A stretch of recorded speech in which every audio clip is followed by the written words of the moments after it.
This man is a destructive force, unstoppable, unpalpable, and once he gets going, the freight train just runs you over. Most destructive, most heavy-handed. Whatever you want to say, he fits it when you're putting it in that bucket. Big uppercut. He is stumbling, and this is over.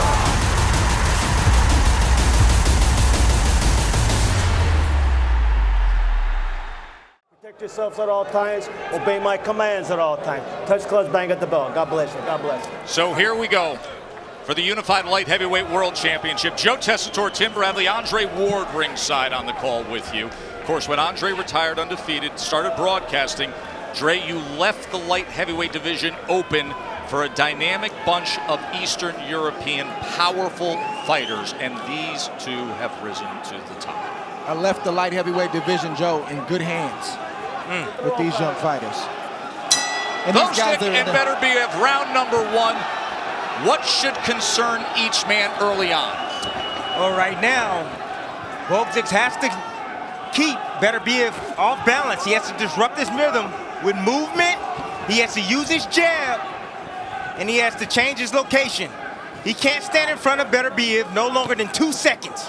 And for Beterbiev, he has to find a way to get inside the reach of Gvozdyk. He has to go down to the body early to slow down the taller man, because that's what you're supposed to do. And he has to land that big overhand right. Gvozdyk wants to stay smart early on, like you said, Tim. Doesn't want to get hit with the big shot early on. Doesn't have a lot of sweat on his body. He's sort of cold. He doesn't want to get caught cold. The same with Beterbiev, because he's been down as well. But Beterbiev wants to press the issue and get Gvozdyk unnerved as early as possible to start to establish his dominance. Both men have been up off the canvas in their career. In the case of Gvozdyk, in his signature win, he was staggered badly in the 10th round before going on to an 11th round knockout of Adonis Stevenson. That is how he claimed the lineal in WBC Light Heavyweight Championship of the World. I like what Gvozdyk is doing right now. He's taking the jab upstairs and also downstairs. You know, that's a good trade. He's trying to slow down Beterbiev with those shots. Nice little right hand over the top as he escapes. And guess which way he moved? He moved to his right. Moving away from Beterbiev's right hand. Beautiful combinations. That's exactly how you keep a puncher away. You got to let his hands go, and that's exactly what Gvozdyk is doing at the moment. Letting his hands go at the right moment.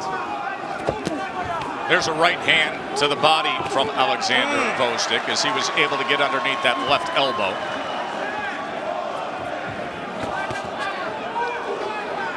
The middle of the forehead is starting to redden of Beterbiev from the punches of Gvozdyk that he's been landing right down the middle. That's, of course, always the danger zone with Beterbiev, that right hand. He is thudding with that right hand.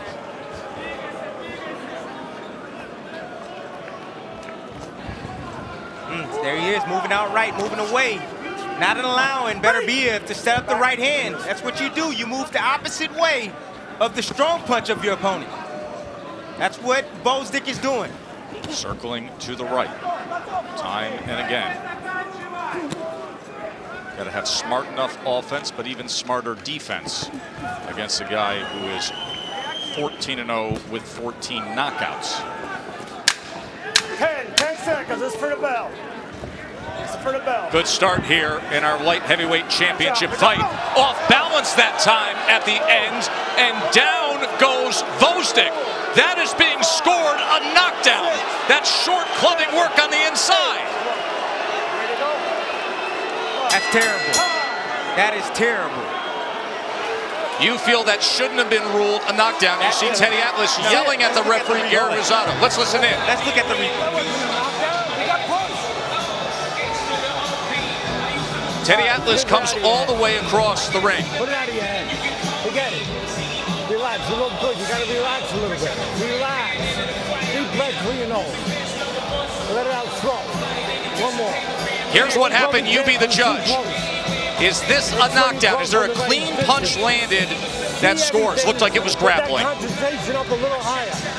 That was a takedown, Joe. It's not a knockdown. Boy, it looked like Gvozdyk was holding on. He had his right hand around the neck, and then there is not a clean punch landed to score the knockdown of Gvozdyk, but yet that's what it ruled. Now, you'll see Greg Serb, the commissioner, up on the apron speaking to Gary Rosado.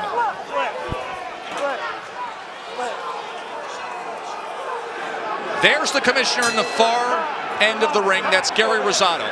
Or excuse me, that's Greg Serb.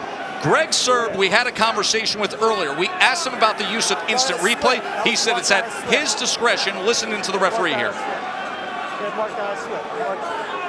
All three judges have been informed now that that is being overturned to a slip. It is not a knockdown. Well done by the Pennsylvania Commission and Commissioner Greg Serb of utilizing the 60 seconds and the replay that's afforded to him and overturning that. As you should be. That's fantastic. Clear to see right here that the fighters get tangled up. A missed shot right there from Beterbiev, a glancing shot, and you see the left foot trip over the right foot of Beterbiev. Good call by the commission to look at the replay. Let's check in with Bernardo Osuna. I was right behind Greg Serb, the commissioner, as he was looking at the replay. He saw all three angles of it, and then he determined that it was the left hand that pushed down on Gvozdyk that caused that knockdown, immediately calling it a push. So here we are in a day and age of sports when every Monday and Tuesday morning becomes a national crisis over NFL replay review and officiating, and boxing in about 10 seconds solves a problem like that. That's great. That's Go fantastic. figure. I like it a lot.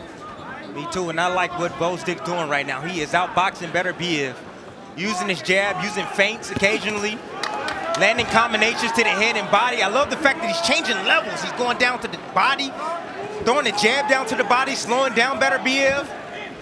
Great boxing. A warning from Rosado. Beterbiev tries to close that gap. Didn't do any work, though, on the inside that time. Tries to come over the top with that power that he's known for with the right hand. His right hand will come from many angles, clubbing, sometimes overhand. Gvozdyk trying to split the guard against Beterbiev.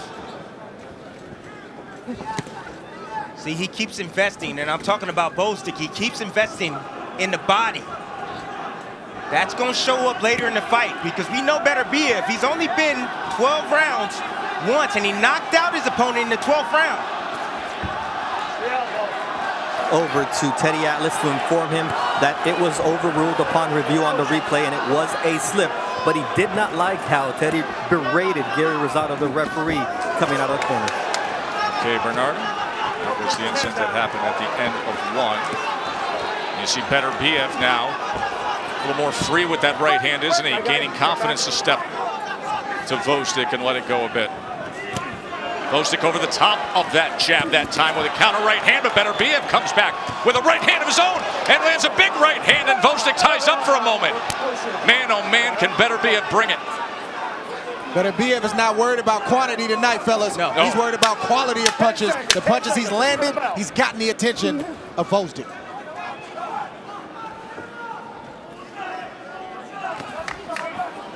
So a right hand from Artur Beterbiev. Get that negative out of your head. They've already changed it to a slip. So That's we get fantastic. round number 3 here. Two-time Olympian is Artur Beterbiev, 34 years old. Gvozdyk at 32 years old. So the long amateur careers. Here you are, guys 14-0, guys 17-0. They say, listen, let's do it. Let's just get after it here and unify. Both these guys want to be great. That's why. Hall of Fame fighters. That's what they do. They take risks. You can see some of those right hands are straying just behind the left ear. As Beterbiev is willing to throw some of those curling and looping right hands. Combination, that time from Gvozdyk. Let's check in with Bernardo. Mark Ramsey said, look, we noticed in that first round how Gvozdyk was moving to the right, so I told Beterbiev, cut off the exit with your left hook, and he won't be moving that way the rest of the night. Smart strategy, but you got to keep that left hand up as well, or else that will happen as Gvozdyk just landed a right hand of his own. Both guys have had success with right hands early on here. Ooh. There's Beterbiev trying a different variation of the right hand. Just missed off the mark with the right uppercut.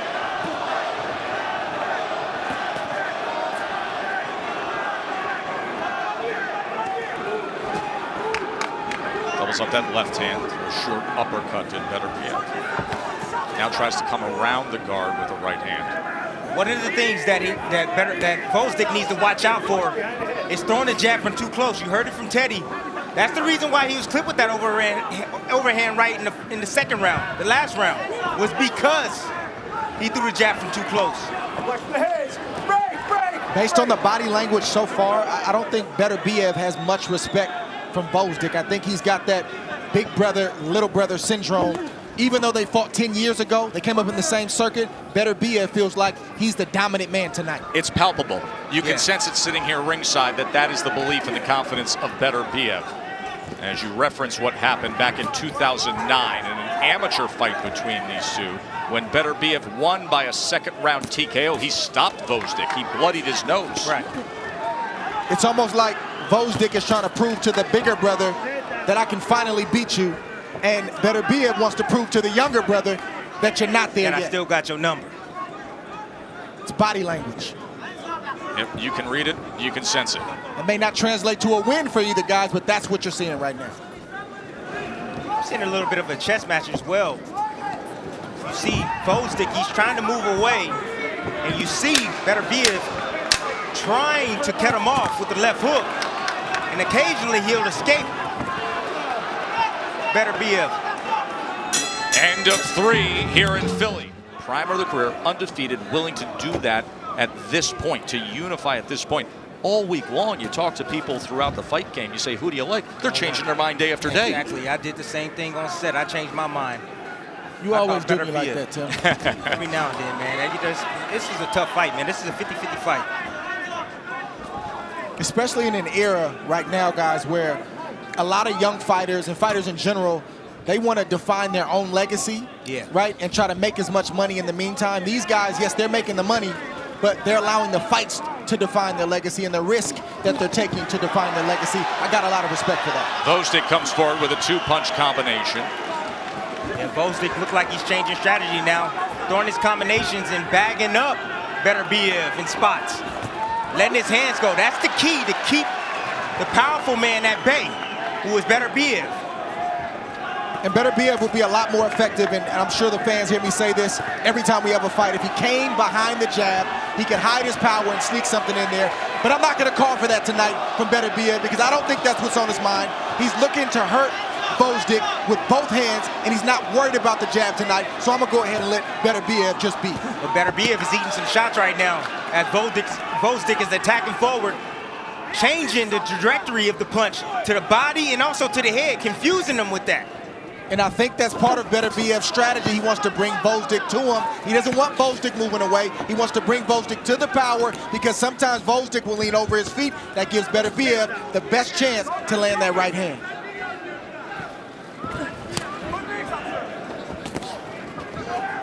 Undefeated champions with unique skill sets, distinct styles, the thudding power in the right hand of Beterbiev, the boxing, the speed, the skill of Gvozdyk.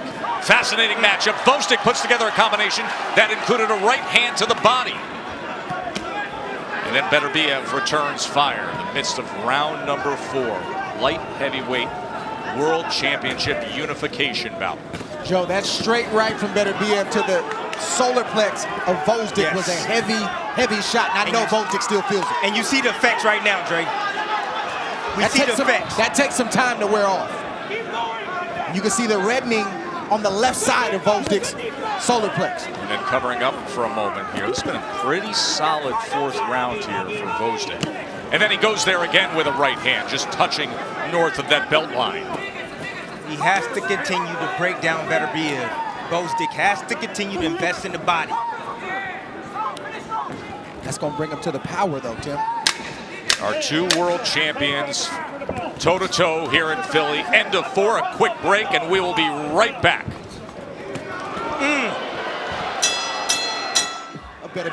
Beterbiev has landed 24 of 87 punches thrown. Gvozdyk 20 of 107. At the end of that round, there was a moment where Beterbiev came in and scored against Gvozdyk, and Teddy Atlas said to him, don't lose concentration. You can't lose concentration for even a second, and you can't be on the ropes against these guys. If you be on the ropes, you'll stand up target. for a big puncher. And if you lose concentration just for a split second test, well, you might have to pick yourself off the canvas.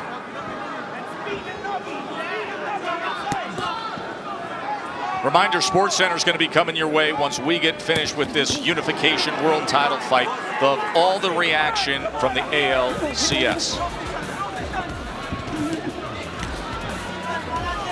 That is coming up after Top Rank Boxing here on ESPN and the ESPN app. Round number 5. The rare occurrence of a light heavyweight unification title fight between undefeated world champions. Beterbiev is finding a home for the right hand. Straight right, overhand right. 2 punches that landed flush on the chin of Gvozdyk. Beterbiev's up 3 rounds to 1, according to Andre Ward. Remember that first round, we had the knockdown overruled video replay by Greg Serb, the Pennsylvania Commission. Went around, told the judges it was a slip. It was that big right hand scored in round 2 by Beterbiev, his signature work so far early on. Tess, I actually had Gvozdyk winning that round before the push or what was called a knockdown, so I reversed that and gave the first round to Gvozdyk, as I should have in the first round. As the judges also had to go about and change their scorecards. Excellent job by the commission here. It seems like this is a more tactical fight for both fighters now. You see Beterbiev kind of stepping back, trying to,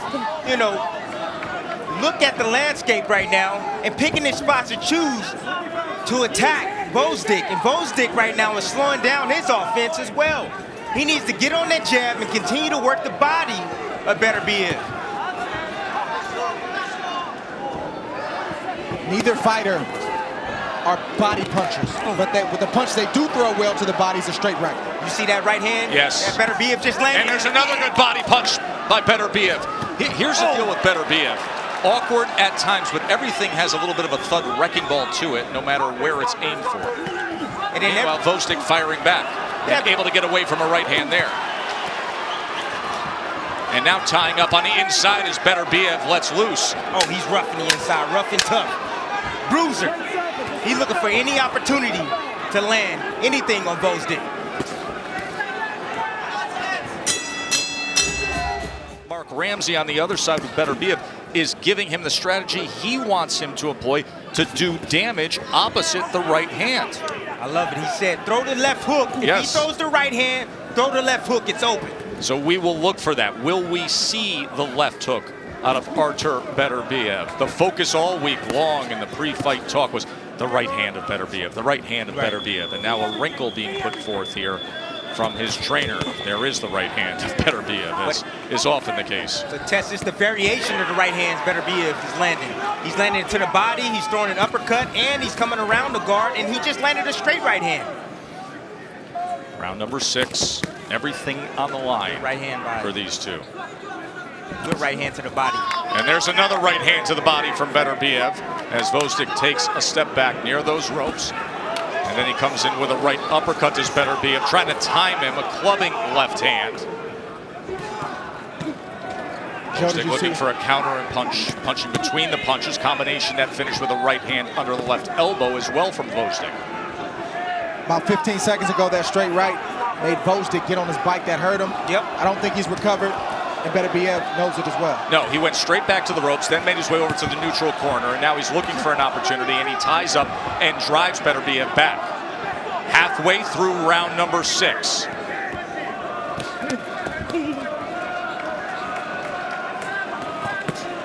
Boy, he really brings that right hand when he wants to pull the trigger, doesn't he? As Gvozdyk was able to get away from it. And here's the thing, these fighters know each other way better than we know them. They came up in the same system.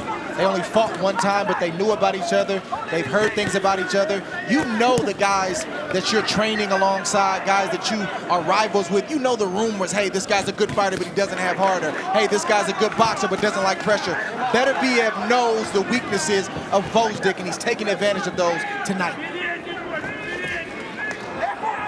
And the weaknesses are not necessarily what you see with the eye, it's the intangible. It's in certain moments, you'll see Gvozdyk give in a little bit, where Beterbiev hasn't shown that he's willing to give in yet. Well, one thing that really sticked out to me, Dre, in the fighter meeting, Ramsey said that we want to see if Gvozdyk is comfortable in every single range. And I said, well, what range do you think he's not comfortable in? He said inside, in the pocket. And Teddy Atlas just warned him, not too close when you jab. Yes. Beautiful shots. Great exchange by both guys. Yeah, but Gvozdyk got the better of that, and he hurt Beterbiev. Good work there. End of 6 is heating up here in Philly. Oh, and a clubbing shot. And they're saying no knockdown scored. He's worried about the counterpunch coming over the jab on the inside. It was a fascinating last round. Now round number 7 with our undefeated world champions here looking to unify. See, Tess, that last round, that's what you call a championship round. A championship round is not necessarily the 12th round. It's certain points in certain fights where you're giving me your best, I'm giving you my best, but who's gonna break? Who's gonna wilt? Who's gonna start to give in a little bit? Right now, it looks like Beterbiev has the edge, but Gvozdyk is not tapped out. He's still in this fight emotionally. Bernardo, what can you offer up? Mark Ramsey wants the tide to continue to turn in Beterbiev's favor by making it a physical fight, having Gvozdyk on the inside and turning it into a bruising, punishing fight. Well, you don't have to worry about bruising and punishing when it comes to Beterbiev. I mean, he throws punches on the inside where his forearm ends up behind the guy's head at times. That's why you see this stuff that has to be overruled, from knockdowns to slips. He's clubbing, he's awkward, he's thudding. He just comes in for demolition when he's on the inside. Trey, I see a little bit of what you're talking about, but I also see Gvozdyk having his ways, having his moments. He's letting his hands go with combinations to the head and body. He's landing his power shots as well on Beterbiev. That's what I just said. It's going back and forth. This is exactly the matchup that we thought we would have. But this is why a lot of guys don't take these kind of risks. They don't want to take these kind of fights. They don't want to deal with this kind of pressure for the whole world to see. Yes, but you know what happens? Nobody ends up losing. Both guys elevate because of it. You become bigger and better in the game because of taking on challenges like this.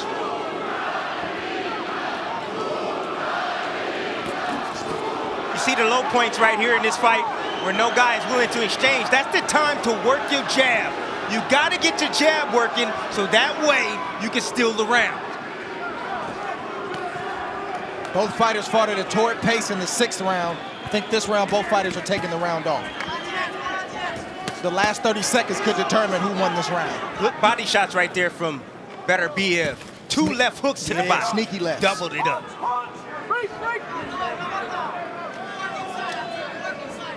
A little knot on the left side of Gvozdyk's face from the right hands of Beterbiev. See, Gvozdyk's trying to get out at the right time and throw his combinations out distance. Up jab that time. Yeah, and occasionally gets popped with the jab, sitting right in front for a little bit too long. There's that left hook from Beterbiev. Remember, Mark Ramsey called for that a few rounds ago. Right hand to the body. Once they hear that clap of the final seconds of each round, we get intense action. There is Tyson Fury, the lineal heavyweight champion, sitting ringside to take this in. Round 8.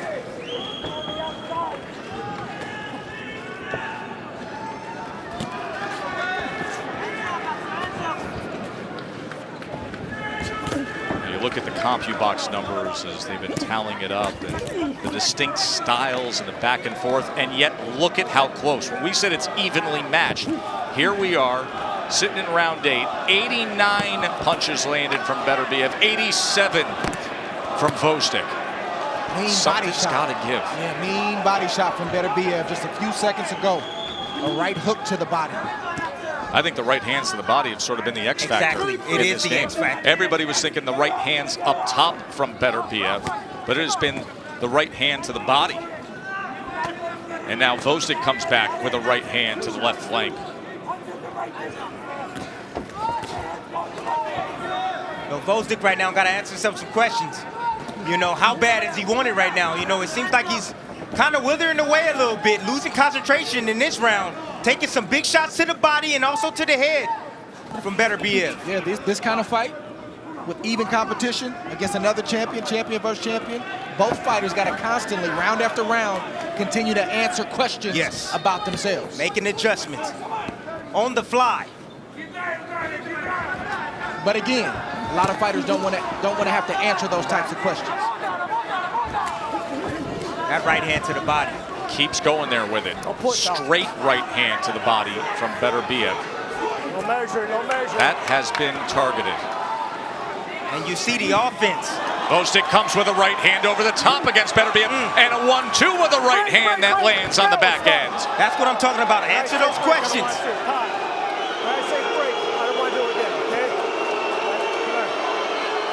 Gary Rosado admonishing Artur Beterbiev. Rosado has had to earn his pay tonight, that's for sure, and a lot of business still to be done. Credit to Gvozdyk.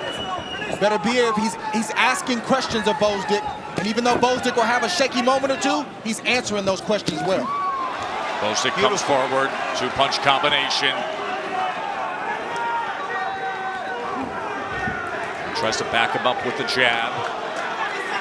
Final half minute here. Corner actually yelling it out at the end of the round.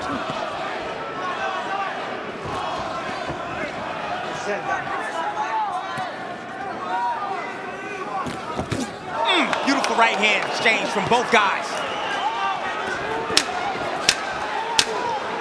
Good defense from Gvozdyk there in the inside. Good upper body head movement to get away from those clubbing shots. A series of rights and lefts from Beterbiev. Beterbiev wants more and more of his right hands.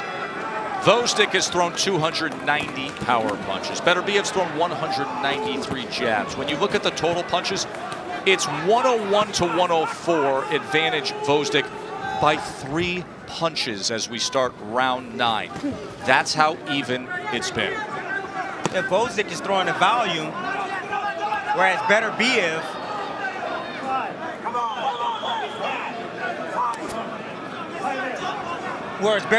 is throwing the more thudding punches. I don't know what that was. I don't understand why he stopped for just a split second. Nor did Gary Rosado. Whatever it was, Gvozdyk stole a few seconds to rest.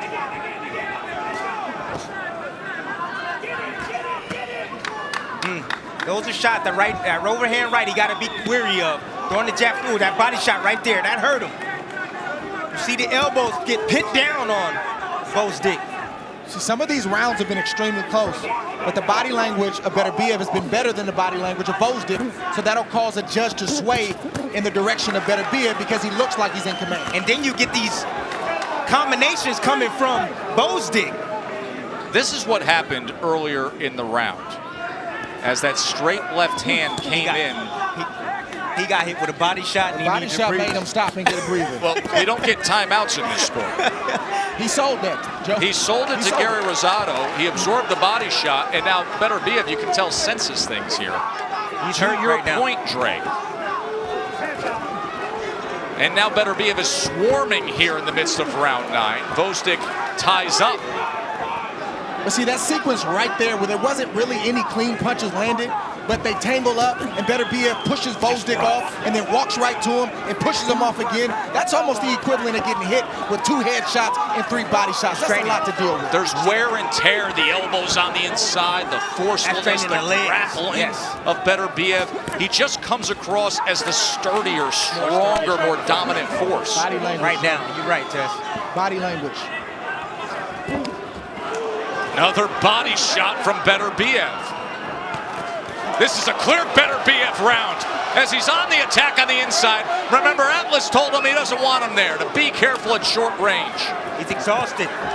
That's a big right hand right there. And Beterbiev is mauling right now. Right uppercut comes in from Beterbiev. 2 undefeated champs, but one's in control here in round 9 right now as he's backing up Gvozdyk. He better tie up. Beterbiev, he's not allowing him to. Beterbiev is not allowing Gvozdyk to tie up. He's doing the right thing. Look at Beterbiev. To the head and to the body, and then he's pushing him off and walking right back to him. Great work from Beterbiev. There's a clean right hand right on the temple. Clubbing right hands. Remember, we described him as a little demolition derby. He is a champion. He's the WBC and lineal light heavyweight undefeated champion. But right now, he's a champion who's been hurt by another undefeated champion who's a big puncher. Teddy Atlas turns to Gvozdyk and says, make your body come back to you. Get back to it. But Beterbiev has been relentless, and there's a right hand that comes over the top to open up this 10th round. Threw the jab from a little bit too close, losing concentration just for a split second, and he paid for it. Watch your heads, watch your heads. Teddy's doing his job. He's saying all the right stuff, and I respect it. But if Gvozdyk doesn't believe it, and I'm led to believe he doesn't believe it, it's to no avail.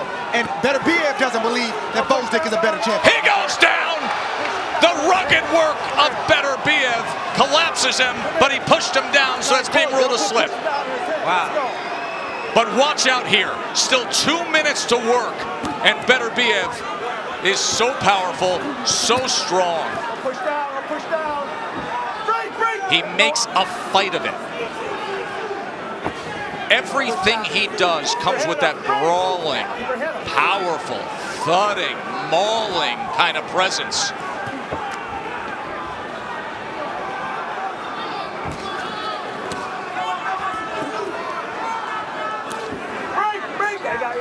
Gvozdyk just walking chest to chest, getting a moment to try to recover and rest halfway through round number 10. Undefeated champions in a unification bout. Beterbiev getting the best of it here on the tail end. Right hand comes in again. Then a short left hand on the inside. Gvozdyk is hurt. Gvozdyk goes down. 3, 4, 5. How you doing, champ? 6, 7. How you doing? 8. Ready to go?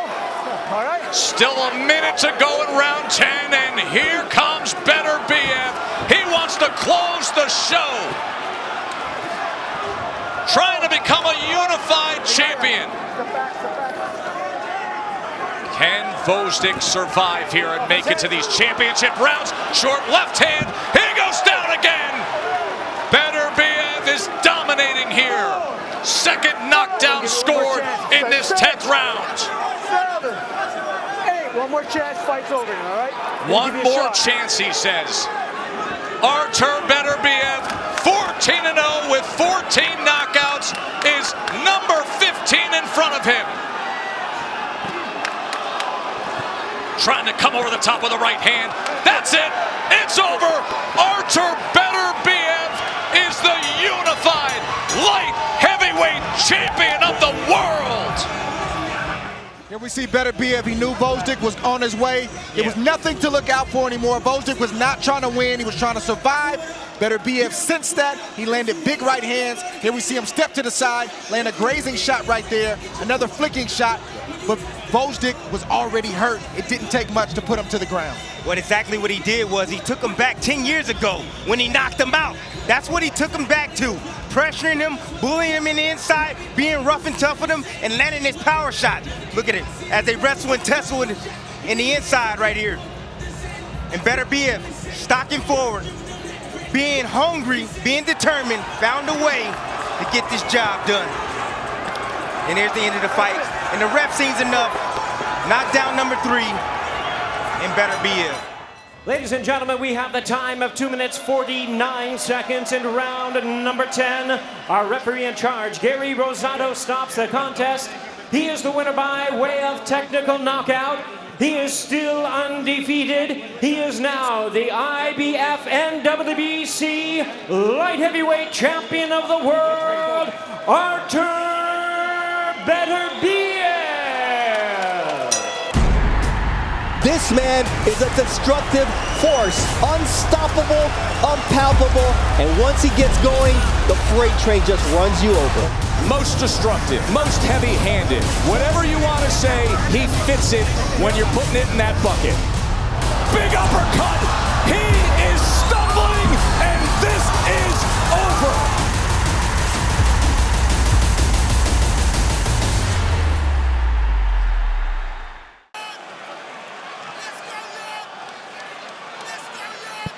Okay, boys, if a cold break, you stop punching, you take a step back. Don't deliberately throw punches on the back of the head. If Protect yourselves at all times. Touch gloves.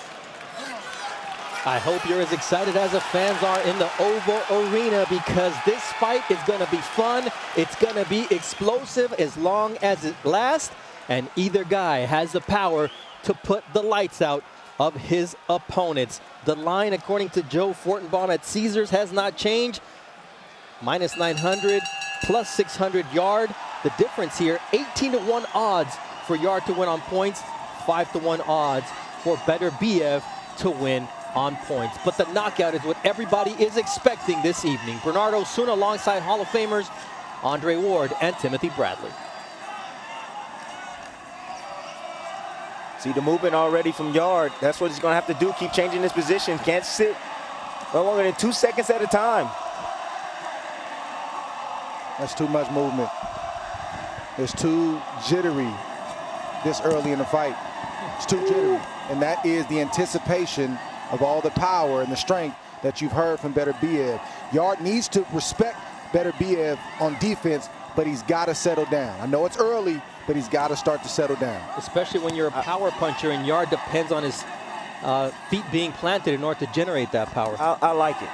I like it. I like it because it's going to confuse and occupy Beterbiev. You know, I like that little jittery movement with the hand feints and hand gestures. It's going to slow him down. It's going. He thinks that Yarde is going to counter. Boom! There it is. And the more space he keeps away from Beterbiev, the more opportunities he's going to have. He's going to be able to land clean shots because Beterbiev, he runs through red lights quite often, trying to land his power. That's why he was dropped by Callum Johnson and Jeff Page early in their fights. That's the best chance that Yarde has, is to try to catch Artur Beterbiev early, but there's a risk with that. And there's going to be, Beterbiev's going to have trouble early unless he lands a big shot. He hurt speed of Yarde because very fast twitch to foot and hand, and he's definitely got the up in that category. So Beterbiev has to adjust to the speed and quickness of Yarde. It was a nice right hand followed by a left hook from Yarde that shook Artur Beterbiev, and you hear the crowd chanting for Anthony Yarde. Left counter from Beterbiev, who is steady and sets up that 1-2. And those early nerves from Yarde is normal. It's normal. Good shot right there from Yarde that got Beterbiev's attention. But he got to be careful. He's throwing that hook with his head still on that line. That looping right hand is there for the taking for Beterbiev.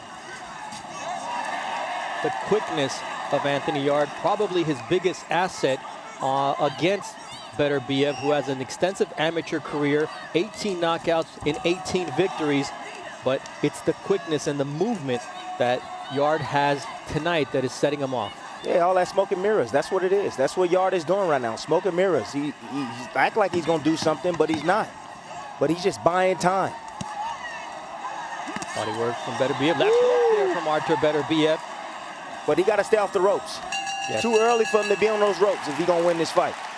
Well, he proved that he could last the first round against Artur Beterbiev. Tunde Ajayi, a very different demeanor than what we saw in the first fight.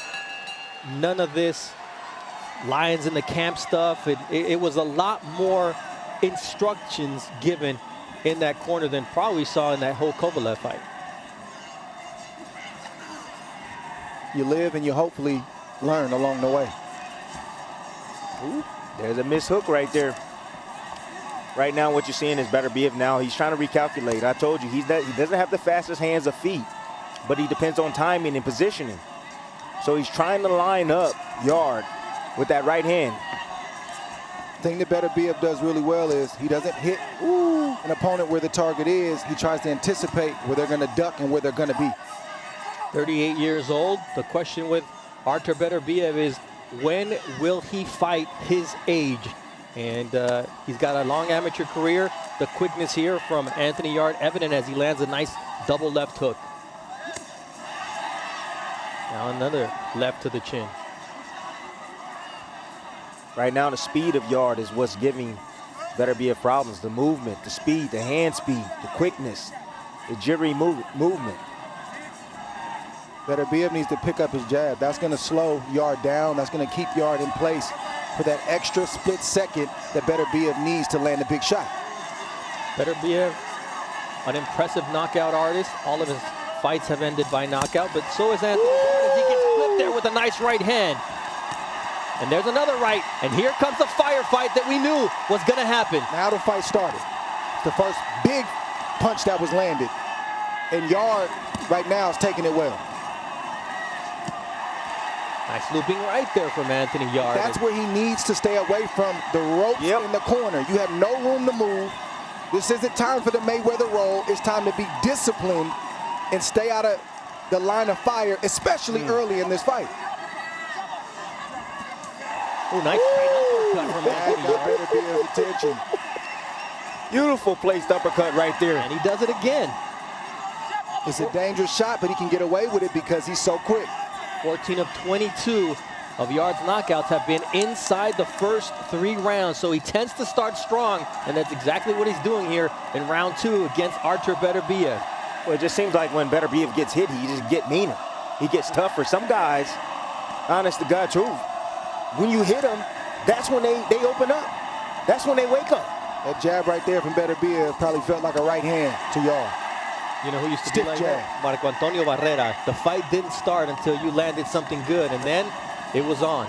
Antonio Diaz was the same way.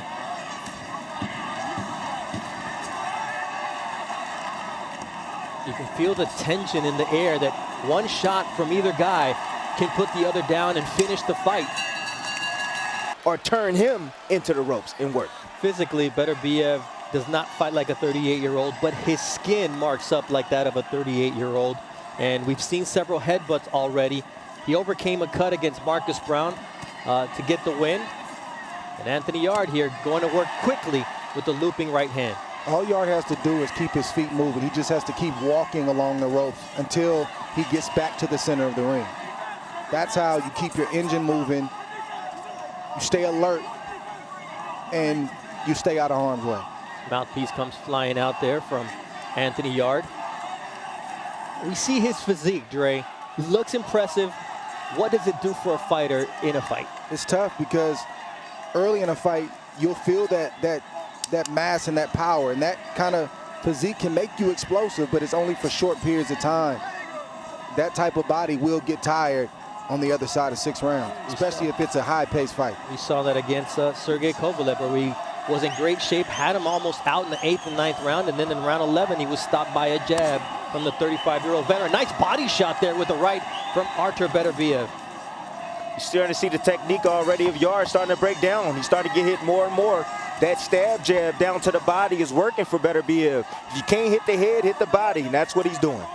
Well, that's what I'm saying. Yarde has given up a lot of energy, Tim, from the very outset, all on anticipation, anticipating Beterbiev landing that big shot, embracing for what it feels like.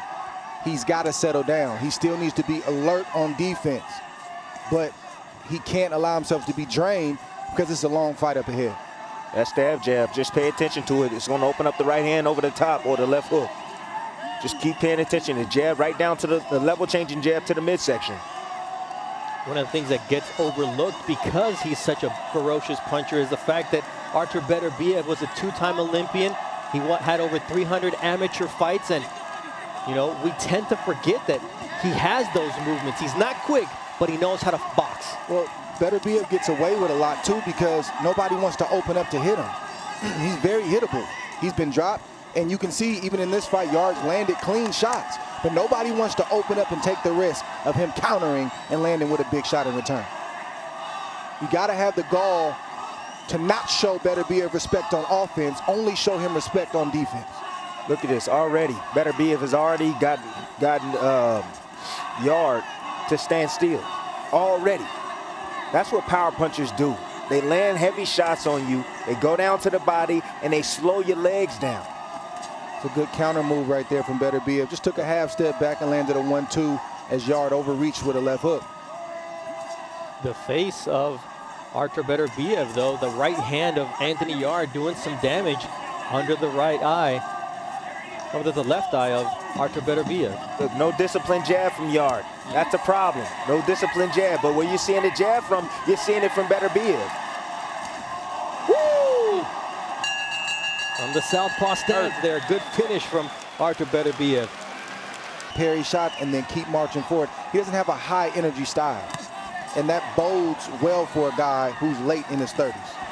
Oh, there's a right hand that shook Anthony Yarde. Here comes a left hook from Artur Beterbiev. He's starting to find a home for his shots. He's getting steady, and he's starting to find openings in Anthony Yarde, who's more settled and getting clipped. The legs underneath him are now wobbly, and here comes Artur Beterbiev. Told you, dominate mid-range. It's a wrap now. There's a right hand from Artur Beterbiev. He just retired the beast, Joe Smith Jr., and now the beast from the east, Anthony Yarde, is where he doesn't need to be, Dre, against the ropes. He's against the ropes. You can't fight well even with your back against the ropes. If you're going to fight toe-to-toe with Artur Beterbiev, it needs to be right there in the center of the ring where you can get full maximum power and let your shots go. On the ropes, you're a sitting duck. Beterbiev knows it, and Yarde knows it. But the fatigue has already set in. It set in the first 2 rounds. Part nerves, part physique, and it's not looking good for him right now. This fight isn't over, but Beterbiev is starting to warm up. They're both looking to set up that overhand right, and both missed it simultaneously. But that is a shot that can create danger for either Yarde or Artur Beterbiev. I just continuously looking at that left hook, looking at that right arm, the right guard of Yarde. Look at Yarde's mouth. It's wide open. Yeah, it's wide open too. His mouth is wide open. But that left hook, it got into that last round, and it got in again in this round cleanly. And Beterbiev is starting to find his range. He's found a range that's comfortable to fight in, where nice counter. Left hook there. And he hurt him with that. That buzzed the Beterbiev a little bit. Can he capitalize on this moment? Anthony gets caught with the right hand coming in, and that's the danger. You want to play with fire, you want to exchange with Artur Beterbiev? Well, you better be ready to take some fire in return. Both guys trading bombs. We told you, as long as this lasts, it's going to be explosive and entertaining. Man, Yarde could do a lot better by just coming behind his jab. He's flicking it. He's got to throw a power jab every now and again, just like Beterbiev is. Come behind the jab, 2 jabs and a right hand. But what he's doing is he's leading with the right hand, falling over his feet and allowing Beterbiev to counter. That takes more energy than to be technically sound, throw your jab, and throw the right hand behind it. You can't lose your technique in moments like this. You got to actually rely on it. This is regular speed for Artur Beterbiev. Yarde looking a little bit slower here in the 4th round. But he's coming forward. He's trying to earn the respect of Artur Beterbiev, who says, how about you eat one of these uppercuts? And now the left eye of Anthony Yarde starting to get inflamed as the bell ends here. And it's physical. And fighting at home. And now you get a guy who is known for fading in Anthony Yarde. Does he just go and give everything he has here? Or does he try to? No, I think he's doing what he's supposed to do. He's taking some punishment. He's trying to regroup. Then you'll see him march back in and let his shots go. He's got to figure it out, because if you lose this fight, you don't know when you're getting another opportunity, and you will be written off. Right or wrong, that's how the game is. So he's got to find a way to get the job done tonight. Tonight is the opportunity with 3 belts on the line. Second time that Anthony Yarde loses his mouthpiece, and referee Steve Gray with the warning here. But you think about the breather that he just got. He's so tired, man. He's tired already. All that muscle mass. A jab from Sergey Kovalev in the 11th round stopped him in his first world title opportunity. What is going to happen here in the second time against one of the most ferocious punchers in the game in Artur Beterbiev?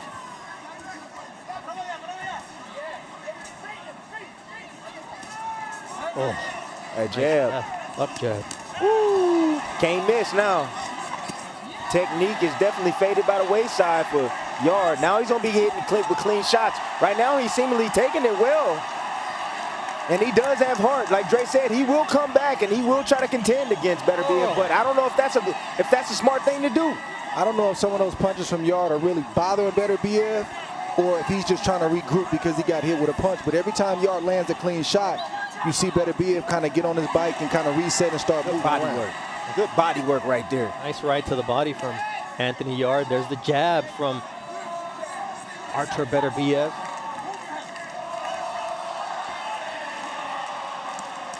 The chance from the fans trying to give their fighter, Anthony Yarde, a little bit of energy, that extra push, that advantage that fighting at home brings.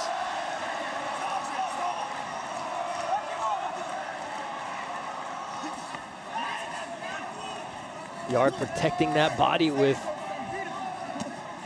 that belt guard. There's a shot right to the belt line. I think both fighters need to be hitting to that body a lot more. Both. Oh, nice. Counter left from Anthony Yarde. Both guys exchanging right there. Oh! Big right hand. This is a fight, and it's a firefight, and anything can happen. And now it's Artur Beterbiev who is taking a step back, but he counters as Yarde tries to land a looping shot. Now you see Beterbiev retreating, trying to use his legs. You see an urgency in Yarde because he knows he cannot lose this fight. Beterbiev with his hands down. Yarde with the looping left once again. And Yarde is doing a better job this time than he did in the Kovalev fight. He's not shooting everything that he has. He's not punching himself out. He's landing a good shot. He's marching forward. He'll land another 2 good shots. He knows that he can't afford to punch himself out this round. But here comes Beterbiev. Yes. Beterbiev with thudding shots. That's called experience. That's what you're seeing right now. Nice Experience. right uppercut from Artur Beterbiev, and the bell is the only thing that can separate these two men as thing heats up here after 5 rounds. Oh, we got a slight cut under the right eye of Anthony Yarde. So already the worse for wear after that explosive 5th round. There's a right hand from Artur Beterbiev. The instructions in the corner were go low. I want you to start low and then go high. And now the blood is streaming under the right eye of Anthony Yarde. He's got to wipe it away. He's got to stay focused. Let's see how Yarde reacts to being cut here. He's never been cut as a pro, so it's uncharted territory for him. See Beterbiev just biding his time. He's watching, he's looking. He knows that Yarde is bothered by the blood. And he's just looking to land one big shot, the right shot that he can't see. Yep, he's letting him work. He's letting him work, and he's letting him use up some more of his gas, and then he'll eventually step on the gas and start attacking Yarde. Those are also moments where the 38-year-old Artur Beterbiev rests. He knows how to rest even while the action is taking place. This is his 8th title fight. The other 7 ended by knockout. The last one in the 2nd round against Joe Smith Jr. Prior to that, in the 10th, 9th, and 9th round, he also has a knockout in the 12th round as a pro, so his power carries late. This is great right here. Great offense from Yarde. That's the punch right there that Yarde needs to throw. The jab to the stomach. You can stay on the outside. If you throw it right, you can stay protected, and you still win. You drain the opponent. You can't just look at him and throw a flicking jab out there against a guy like Beterbiev and expect him to respect you. Is there a cut now under the left eye of Beterbiev? And there is now blood streaming from the eye of Artur Beterbiev. It looks like his cut is worse than Anthony Yarde's just because of where it's at. It's a cut for a cut. We got ourselves a fight. Both fighters have been buzzed. Both fighters have been hurt. The experience, though, favors Beterbiev. He's been there against Marcus Brown with a brutal cut. He had 1 round left, and he came out and finished that fight. I see a difference in Anthony Yarde in his mentality. I don't see him with the bright lights look on his face. I see him taking good shots. I see him tired, but regrouping and still looking for ways to try to win this fight. Trying to land that right uppercut is Anthony Yarde. None of this lions in the camp stuff. This is a more serious, more mature Anthony Yarde. His cut man is James Cook for Anthony Yarde and Russ Amner for Artur Beterbiev. Amner, a complete professional when it comes to working cuts. 7th round, Bernardo Osuna alongside Hall of Famers Andre Ward and Timothy Bradley. And Anthony Yarde and Artur Beterbiev giving a Hall of Fame worth performance here in the 7th round. I think both guys are putting on a great performance. Yes, they are. And the fight has really just started. Championship fights start about right now, right about that second half, that seventh round. Both guys are cut. Both guys have felt the other's power. And I want to see who digs deep mentally and physically and with their game plan to pull away. Well, right now, it looks like Yarde is digging deep, definitely. And it seems like he got a second win already. That's why he's pressing forward. And he's acclimated to the power. And when you land shots, you feel you can win. You feel you can win. That energizes you as well. And that's how you start to chip away at the psyche of a puncher, is to, A, still be around, and then have the audacity to hit them back after they hit you. And that's what Yarde is doing right now. The latest knockout in Yarde's career has been in the 7th round. He's done that twice as a professional. So he's getting into that territory where his power begins to fade. And if either fighter can start to go to the body, that can be the difference maker. They've both hit each other in the head a lot in this first 6 rounds, but nobody has had a dedicated body attack. You've seen a body shot here or there, but nothing that has been consistent. That right hand for Anthony Yarde starting to find a home on the chin with Artur Beterbiev. Nice left now from Anthony Yarde. Nice short left hook there from Artur Beterbiev. You see Yarde with the second win right now. He's starting to get in his rhythm now, Dre. He's getting in his rhythm. And if you're in the corner of Yarde, you got to remind him, you got to talk him through these last 7 rounds. Son, he's 38 years old. You can be tired tomorrow. You don't have time to be tired right now. Beautiful right hand from Anthony Yarde sends Artur Beterbiev reeling backwards towards the ropes. And now the champion turns Yarde around, lands a couple of uppercuts, a beautiful right hand, digs to the body, uppercut, and here we see the firefight we anticipated. Both fighters with their heart on their sleeve. Body shot is the key. The body is the key, then go back to the head. Sometimes when you get hit to the body, it reminds you to go to the body, and that's what Anthony Yarde just did. You can't move that torso, you can't move that body, especially when the opponent is up against the wall. Good shot right there for Anthony Yarde. Man. Ooh, he's trying to set up that Emmanuel Navarrete uppercut. Well, Beterbiev is walking straight in, and he squared up. Yep. Head right in the middle. Beterbiev is wondering, how is Anthony Yarde standing up after everything that I've landed?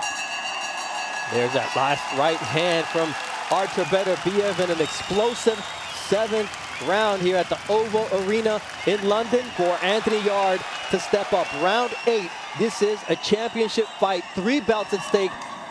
An opportunity to upend what is a fight for the undisputed title between Artur Beterbiev and Dimitri Bivol, but he could step in and completely change the landscape at 175 pounds. Beterbiev just missed a short right hand to the chin of Anthony Yarde a few seconds ago.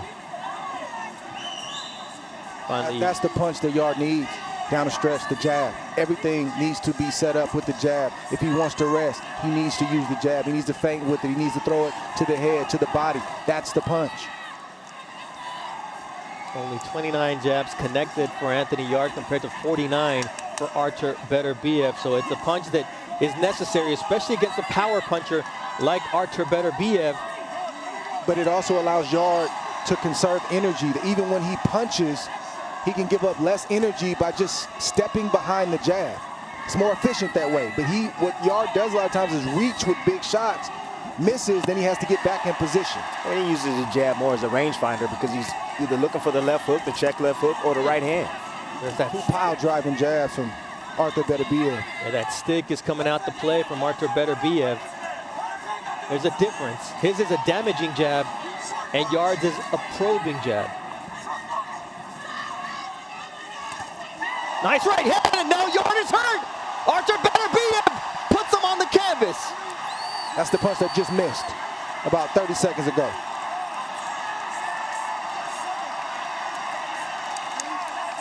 He's done. He is done. Look at the referee, or the fight will end. He's giving every opportunity, Steve Gray, for Anthony Yarde to continue. How will he deal with the onslaught from the beast? Nope, and Tunde Ajayi steps in And Artur Beterbiev does it again. 19 victories, 19 knockouts, 8 championship fights. None have gone the distance because this man is a destructive force. Unstoppable, unpalpable, and once he gets going, the freight train just runs you over. And it's a great fight for both fighters. Yep. An impressive victory for Artur Beterbiev, and we're seeing exactly how this fight came to an end. Dre. 2 minutes, 1 second of round number 8. The red corner signaled our referee, Steve Gray, to stop the contest. Therefore, your winner by way of technical knockout. And still, WBO, WBC, and IBF Unified Light Heavyweight Champion of the World, Artur Beterbiev.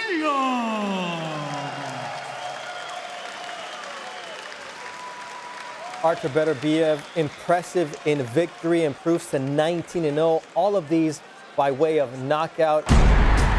This man is a destructive force, unstoppable, unpalpable, and once he gets going, the freight train just runs you over.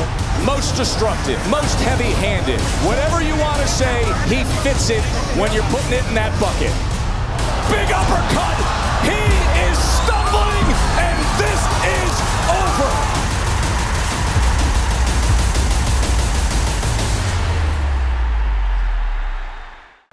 All right, gentlemen, I spoke to you in the change rooms. I want you to obey my commands and protect yourselves at all times. Touch gloves now and good luck.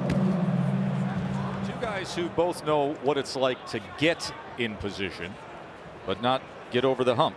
Yep. Guys who have fought for world championships. For Maloney, he's been in against the absolute best. Now in a way. And it was a left hook in the 7th round of that fight back on Halloween of 2020 that ended that night.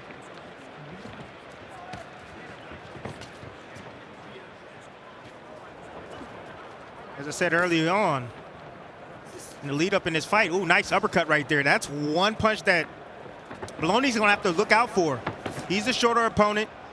Polite has a full arsenal. He goes with it again, that left uppercut, Polite. It's gonna be there all night long. You also gotta be careful of the left hook of Polite. He has a really good left hook and a strong right hand. Polite has won 3 straight fights after the back-to-back losses, including the loss for a title against Ioka. See, if I'm in Maloney's corner, I'm telling him, you know what, take your time. Let this guy blow off some steam. You know, use your experience, use some movement, and let's try to take this fight late. Because Polite has a tendency of tiring late in fights. And I'm also telling him to work the body.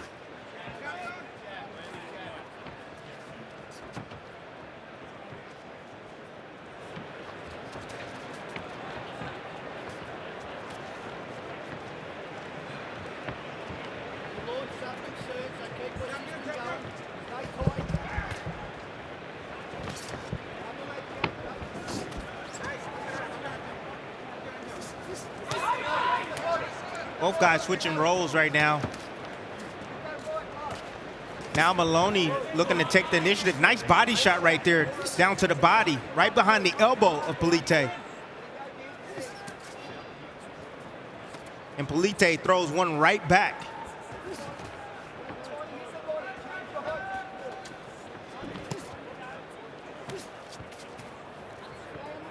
There's a good body shot again from Maloney. See, this is exactly where Maloney wants to be. He doesn't want to be at mid-range. Where he needs to be is the inside or all the way out. He's standing at mid-range. He has an opportunity to get countered because Polite has the longer reach. And he's in distance to get hit.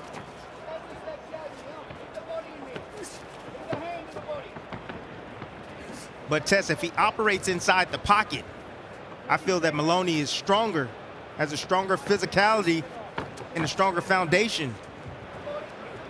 He's already had some moments on the inside. There's a right hand that comes right through the guard as Maloney scores well in the final half minute here of round 1.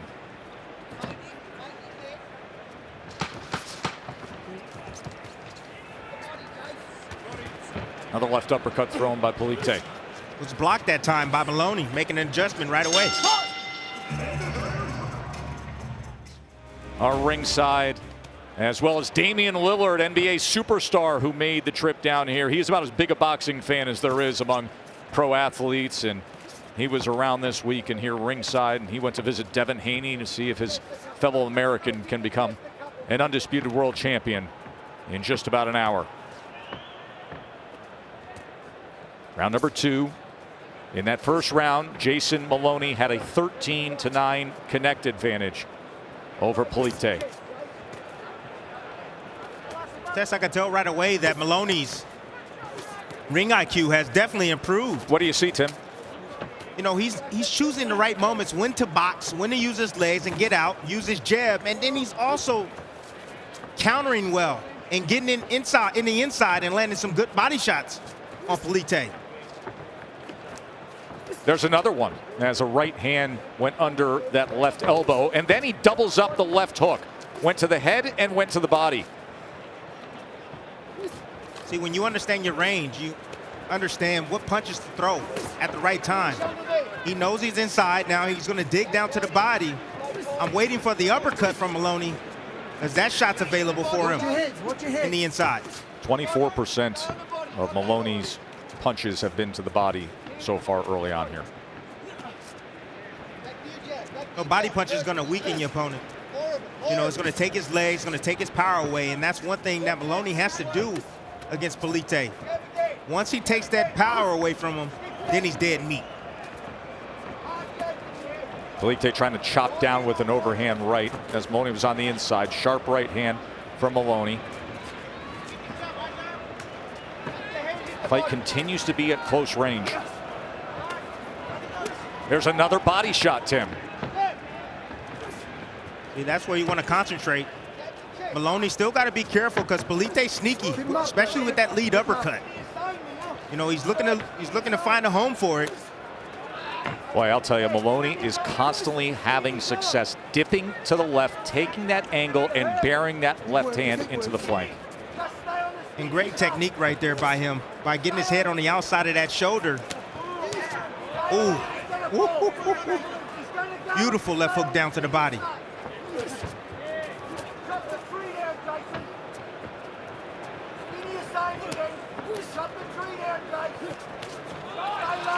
Just a little bit of separation, tried to fill it with the left hook to the head. To the body again. Polite with that left uppercut. He has been willing with it since the start of this fight.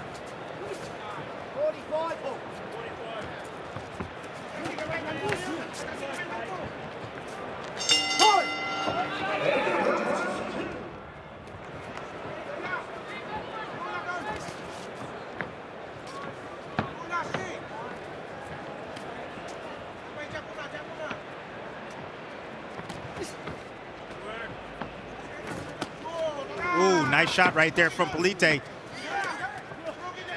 That seemed to bother Maloney. Maloney trying to close the distance because the safest place to be is in close.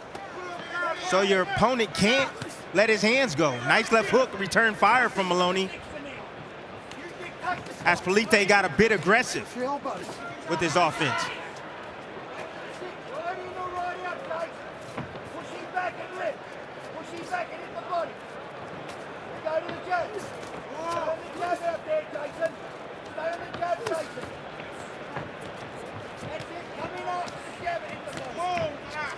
Ooh, big shot right there. Maloney has to be careful when he pulls right back into range at mid-range. He's inside, then he pulls out at mid-range. That's going to allow Polite to just extend with his left hand and right hand right behind it. Ooh, nice shot right there. Chopping right hand from Maloney. As Polite dropped his left hand.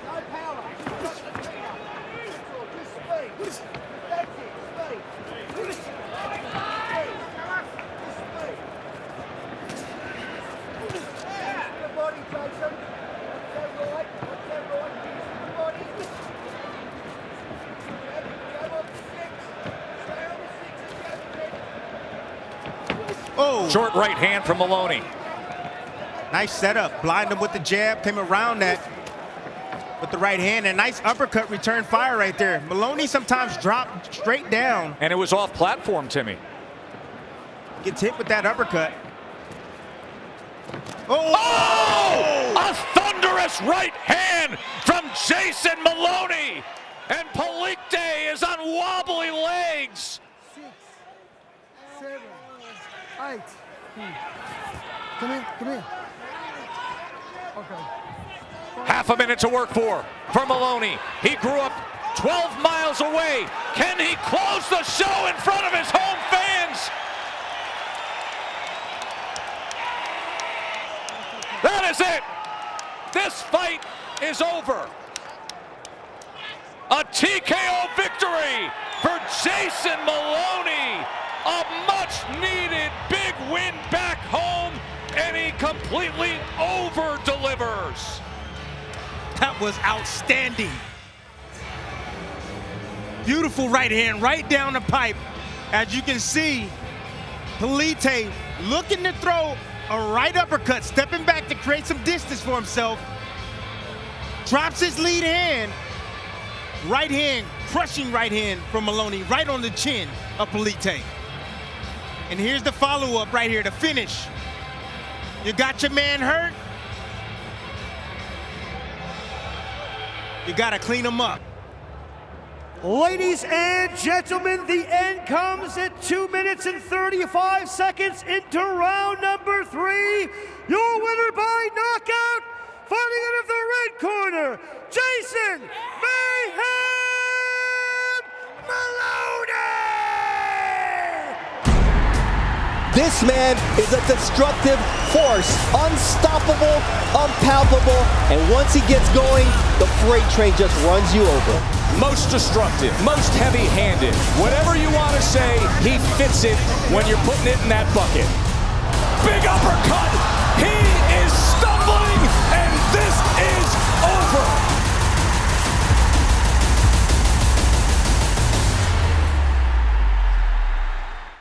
Obey my commands. Protect yourselves at all times, men. Touch gloves now, your box into bail. God bless you both. Michael Griffin with the final instructions as we take a look at the tail of the tape. A slight height and reach advantage for the southpaw Marcus Brown, and indeed an experience advantage as well, but Beterbiev, the lineal light heavyweight champion, putting that title on the line here in our main event. Corey Erdman and Steve Molitor on the call for you here tonight. Artur Beterbiev in the black trunks, Marcus Brown, the southpaw, in the red, white, and blue. Marcus Brown popping that jab early from the southpaw stance. He's going to let he wants to let Beterbiev know that he's going to keep that jab on, to try to keep him at bay, and not let Beterbiev get any sort of confidence to keep applying pressure to him. And I think that the conceit with Beterbiev in the early rounds is that he might lose some of that, but that doesn't mean that he's losing control of the fight. Because we have seen Beterbiev not give away rounds in the early going, but have a less than extraordinary punch output as he's just applying physical and mental pressure in the early going. Exactly, Corey. He may lose the round on the scorecard, but he's winning it in the fight. He's breaking him down, he's walking his opponents down, applying pressure, landing body shots, landing head shots, landing arm shots.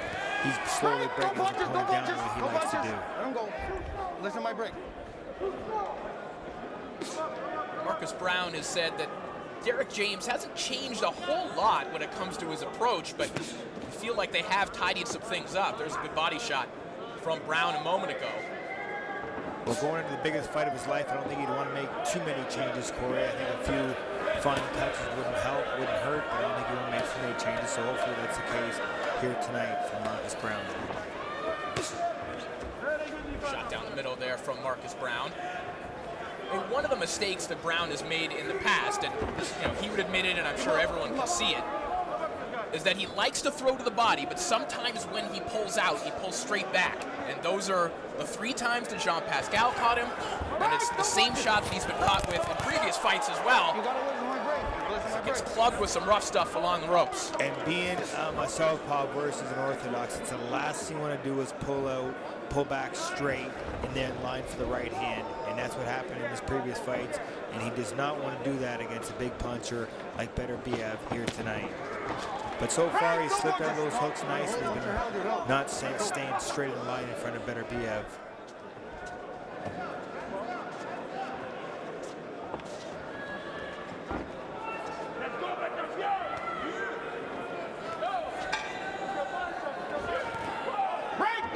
Marcus Brown, or a supporter of Marcus Brown, this is how you would like this fight to look. Absolutely. Marcus Brown is boxing brutally from the outside, but it's still very, very early. We know Beterbiev doesn't get off to crazy fast starts, and he's slower. So they've clearly done their homework, as you would assume for a unification world title fight. As round 2 begins of our main event here. For another body shot, then rifling about 9 of them in the clinch. Brown has always been a good body puncher, and you know, we often think of fighters who are described as capital B boxers, guys like Marcus Brown, that they must necessarily be counterpunchers, and I've always felt that Brown isn't necessarily a counterpuncher. I've felt that when he's at his best, he's moving, but he's also dictating when the exchanges start. When Brown is at his best, I feel like he's getting off first. Absolutely. Just because the guy's walking you forward doesn't mean they're being the more aggressive, because when somebody throws and misses and you hit him with a 3 or 4 piece, that's still aggression.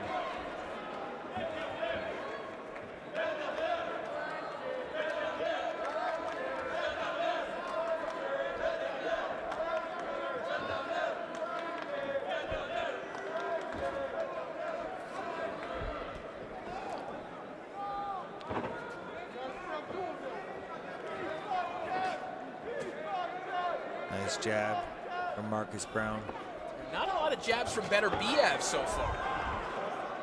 Perhaps just been nullified here, as is often the case with orthodox fighters against southpaws. Of course, it's not impossible to outjab a southpaw, but Marcus Brown, a pretty tricky guy to get your range on. Tricky guy, fast feet, fast hands.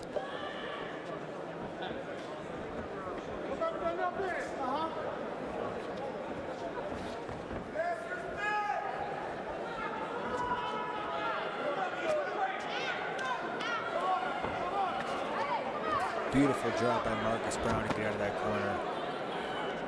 Ducks under a right hand of Beterbiev, comes back with a left hand of his own. The quieter this fight is, the better it is for Marcus Brown. Absolutely, especially with the crowd that's going to be behind Beterbiev in his first defense in front of his hometown crowd.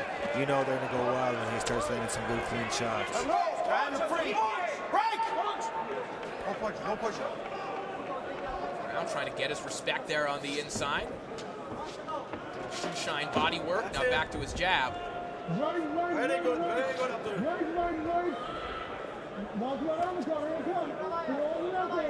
Gorbus.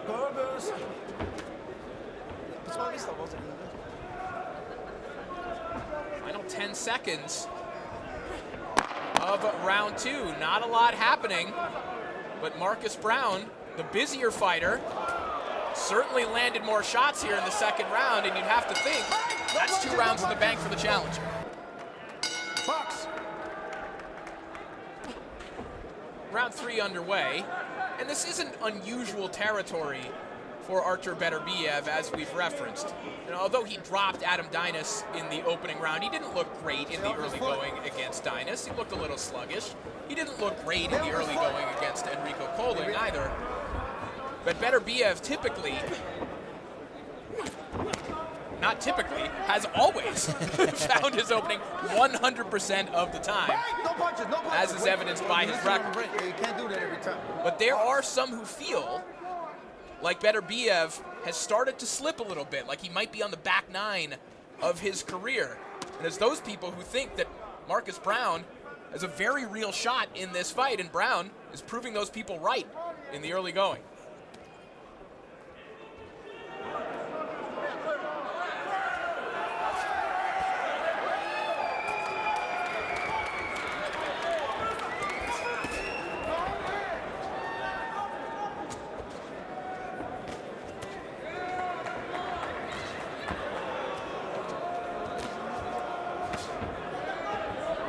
shot there from Beterbiev. A couple signs of life from the champion here in the third round.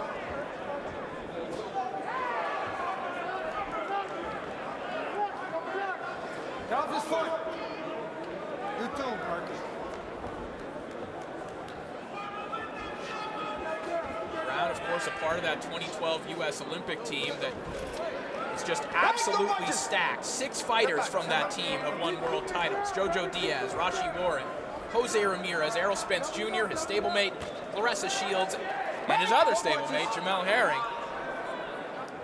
Ramirez, Spence, and Shields have won unified titles. Every single fighter from that team, except for Queen Underwood, has at least fought for a world title as a professional now that Marcus Brown has stepped in the ring here tonight. Just a terrific team was that 2012 squad. That's a stacked Olympic boxing team. Good shot there from Beterbiev. That's where Brown has to be careful. There's a good right hand and then followed up by another good left hook by Beterbiev. Back up, back up, back up. Box. In terms of numbers, Brown did the better work there. He had a good combination to the body, but it's exactly those sequences where he's found himself in trouble in the past. He doesn't want to be leaning against some ropes against a guy like Beterbiev. Beterbiev now starting to open up. Beautiful right hand down there. But Brown throwing some heavy shots too and crawling in the backfire there. Brown earning his respect. Advising their man Beterbiev to forget the head and go to the body this round. We'll see if Beterbiev listens to his cornerman. And more specifically, Scully just said, hey, remember how you didn't want to hit guys to the body, your sparring partners? Because they're going home. They're going home. Send this guy home.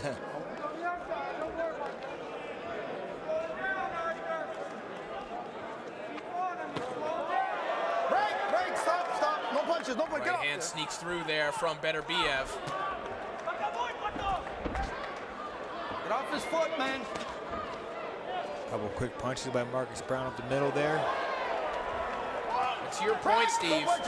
Brown finding himself. Oh, that is a nasty gash right in the middle of the forehead of Beterbiev, and he is leaking all over the place.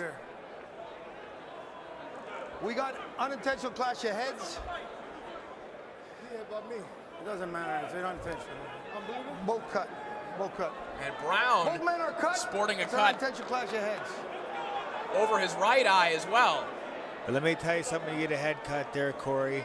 The head bleeds so much more. It's just, look at it just squirt out of Beterbiev's head. But Brown, with a cut over his eye, is not going to have an easier night.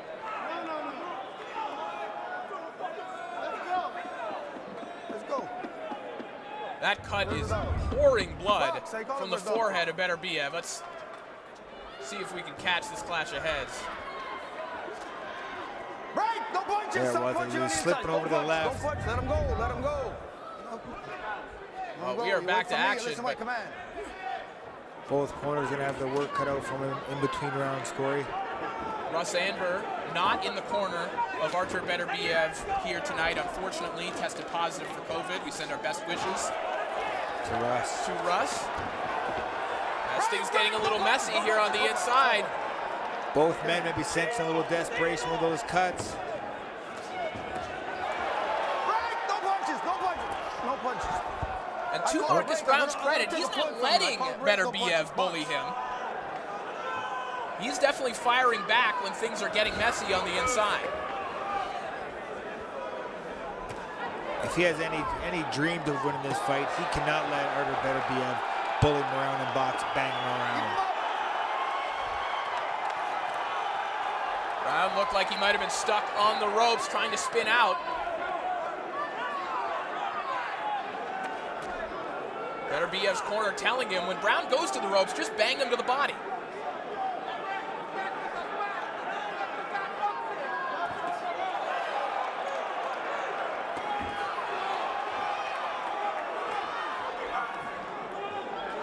Beterbiev just wearing a crimson mask right now in the final minute of round 4. And Marcus Brown doesn't look all that much better. hard body shot from Beterbiev as he goes back downstairs with the left hand. You can just hear the power of Beterbiev when he throws those shots, when they land on the arms or body. You can just hear the noise they make and how strong he is.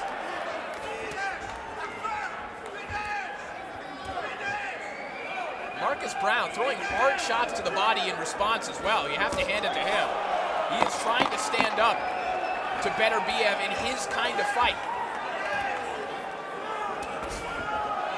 We mentioned that the first 2 rounds looked the way that you would want them to if you're supporting Marcus Brown. Well, these are the rounds that look like the kind of fight that Artur Beterbiev wants. Listen to me. You do your job, we do our job, okay? Between rounds here. This fight's going very good for us, but you need to focus, okay? No emotional. You stay tactic, okay? Good breathe. And you keep going with this good defense. What kill him now is you touch him good and he don't touch you good. He always touch you in the dog, okay? I want you to continue like that. Good job, but please go to the body. Go to the body for kill. You stopped a little bit this round. That was better. I want the same pressure. Water. Okay, the same Get pressure. another look same at that good clash defense. of heads, and that is a... There it was right there. That gash on the forehead of Beterbiev is deep. I mean, we'll use a Canadian currency reference here. That is a loony deep on the forehead of Artur Beterbiev. Start of the bell, time. You first. I'd like you to see the doctor. The doctor's going to take a look at both fighters here. Both guys. He's cut. I want you to just look at the cut and tell me he's okay to continue. Okay, that's good. Thanks very much, Mark. You go right there. Over in the other corner.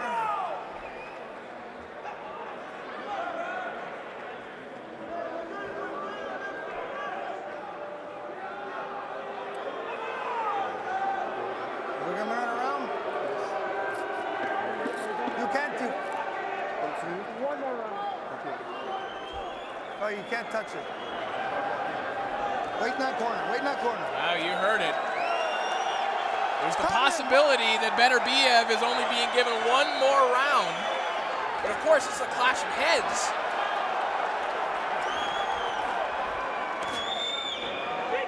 That's not a headbutt, so Corey, I'm not sure the exact rules. Do they go to the scorecards? Go to the scorecards, yeah. But well, Brown had a couple good early rounds, but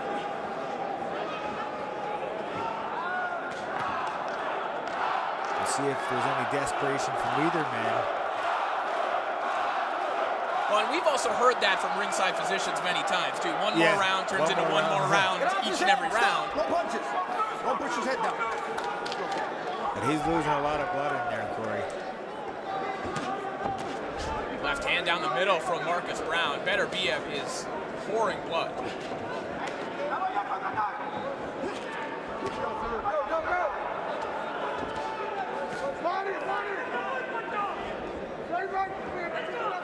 Off his foot, man. Arthur, get off his foot. Michael Griffin warning Beterbiev, don't step on Marcus Brown's foot. As Beterbiev getting other instructions from his corner, which are to go to the body. Good upper body movement there from Marcus Brown, making that a little bit difficult. This is better work from Beterbiev. This is where he wants to be. He wants to keep his guy trapped in the ropes, not let Marcus Brown swing around and move off the ropes and throw those counter shots.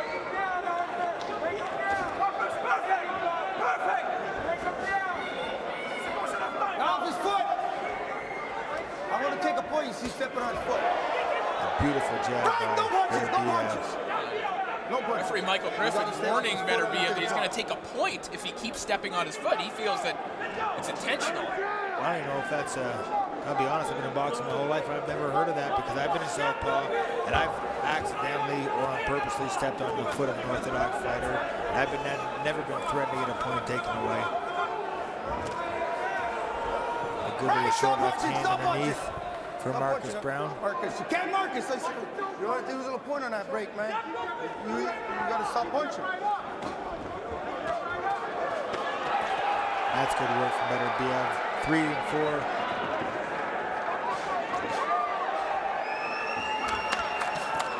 Boy, good right hand by Beterbiev.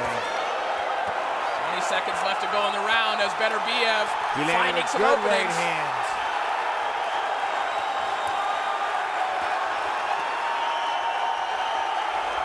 Brown trying to counter off the ropes, but Beterbiev just overwhelming him right now. And Brown just covering up as the seconds tick away. Will they give Beterbiev another round? It's going to be kind of hard to stop him. The guy finishes round with throwing that many punches, Corey.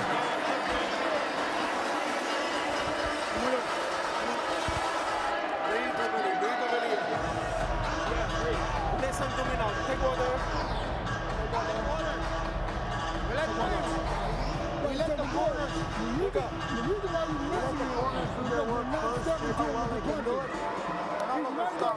At the end of the minute, I'll let you look at his head again. But you need to stay on the good defense. Exactly like you do. Okay?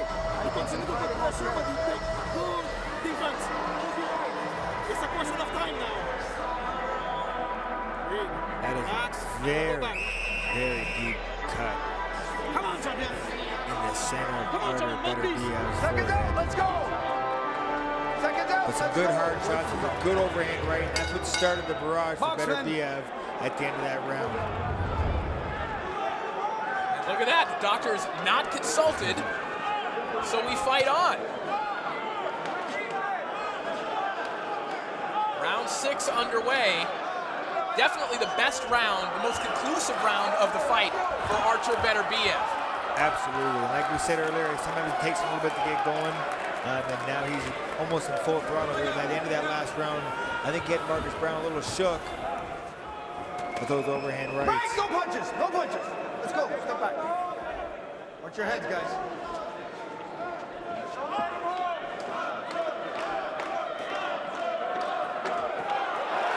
Good left hook from Beterbiev. Freezes Brown along the ropes, who again is in exactly the territory that Beterbiev wants. That's where Beterbiev wants his fight to be. He'll be most effective in there when Marcus Brown's trapped in the corner. Marcus Brown was successful earlier. He was getting all the way around that ring.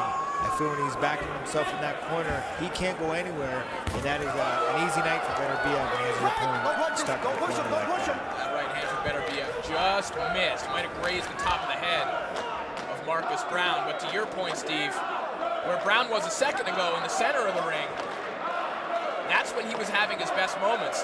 But when he's trying to counter off the ropes, he's almost banking on the ability to make Beterbiev miss 70% of the time and hurt him with his counters, which is a difficult game plan to enact. The blood just flowing from Beterbiev's forehead though.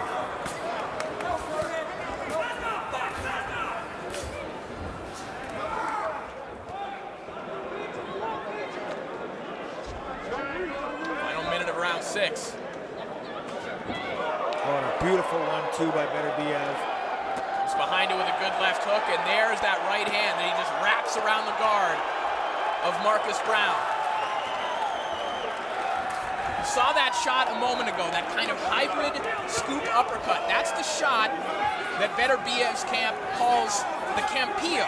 It's the shot that he knocked Gabriel Campillo out with, and when you hear them call that out, that is what they're asking Beterbiev to throw.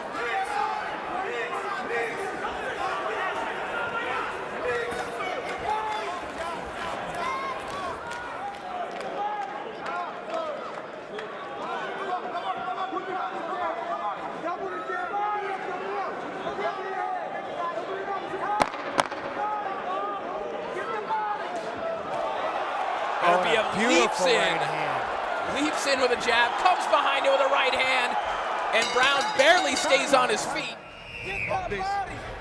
Body head, body head, body head. Come on. See the expert work of Beterbiev's corner too. Right as the bell ends at the end of the round, they run out with the towel and cover up his face. Make sure that this fight can continue. Round 7 begins here in our main event. The lineal light heavyweight championship on the line. The champion, Artur Beterbiev, Get your head out of there. Get your head out of there. fighting a nasty cut. And fighting a game challenger in Marcus Brown, who has a cut of his own, but not nearly as grotesque as Artur Beterbiev,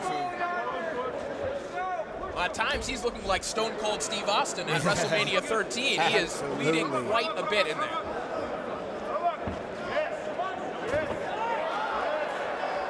We've seen that power jab from Beterbiev a couple times over the last 2 rounds as well. Beterbiev was very hesitant to let that jab go in the opening 2 rounds, but he has found it over the last 6 minutes. I feel that now that Marcus Brown has slowed down a little bit, I feel that he has a little more confidence to throw that power jab and really push Marcus Brown in the corner. So he can unload like he's doing here.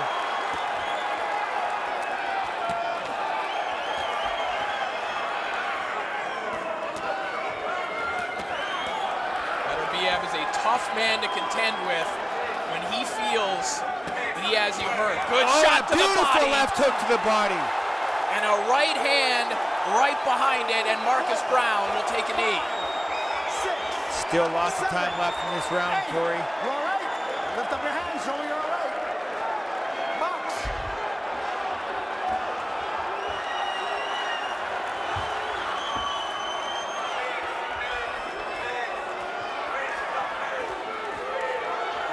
One minute and change is an eternity for the only world champion in boxing with a 100% knockout ratio.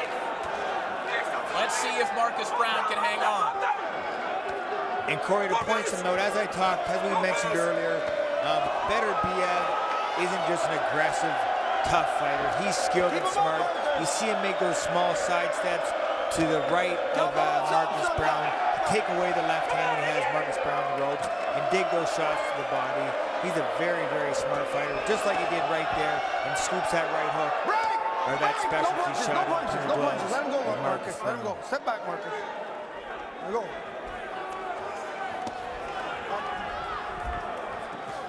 Still trying to recover. Beterbiev, you see Brown just stationary. Beterbiev's able to turn him. He's able to get different angles. 10 seconds remaining here in round 7. Even with the blood flowing, you got to give so much credit to the champion, Artur Beterbiev. He's creating these angles. He's using Marcus Brown's body to push him and sidestep him. Very entertaining round.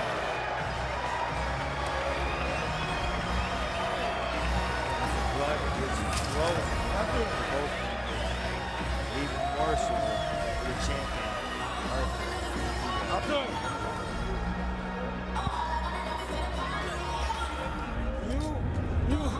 You hurt him because you mix again, and after you hurt him, you stop doing this. You need to continue like that, okay? You see how, as I mentioned earlier, how he takes him with that left hook, followed by the straight right hand down the middle. That's what did the damage. But look at the angles he's taking. Come on, champion. I mentioned earlier how Brown can be susceptible when he goes to the body, getting countered in the head. What Beterbiev's corner has been telling him all fight long is that if you open up, you can open up around upstairs, and that's exactly what we saw in that knockdown. Absolutely, and he's been doing it for a couple rounds, mixing up body and head. That was a beautiful left hook to the body, which brought the hands down. No punches! No punches! Watch your head, Marcus. Get your head out of there. To land that straight right hand that put him to the canvas.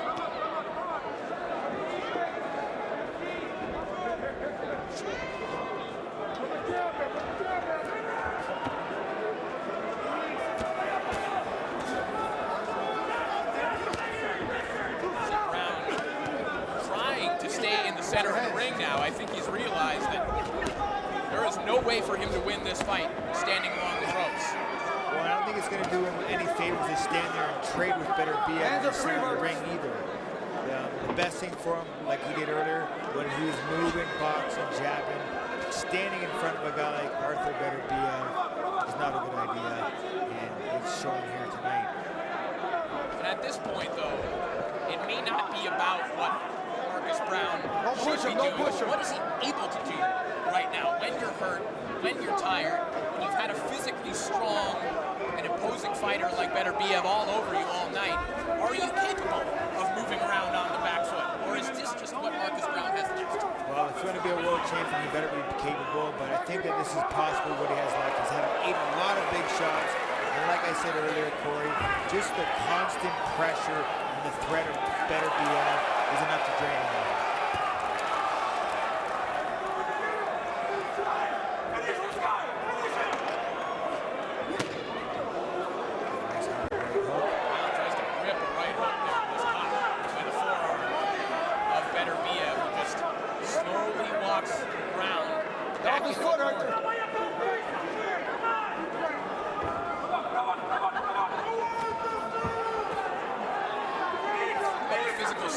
Of Beterbiev. This is an amateur heavyweight. This is a guy who was boxing Alexander Usyk in the Olympics. This is a guy who, yeah, he makes 175, and he's not tall, so we don't think of him as a big light heavyweight, but he is a lot to deal with physically. Absolutely. Again, 16-0 with 16 knockouts. You know he's got some strength and some power.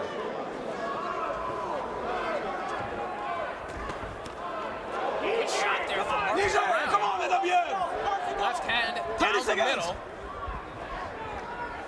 from the challenger. Another good right hand from Beterbiev. Corey, when both men land shots, you gotta see it yourself. It just seems like Beterbiev just has so much more power and so much more strength behind his punches than Marcus Brown does. That said, you do have to hand it to Marcus Brown, who spent a lot more time in the center of the ring and trying to move here in round 8. This ring here at the Bell Center. The shirt of Michael Griffin is just covered in blood.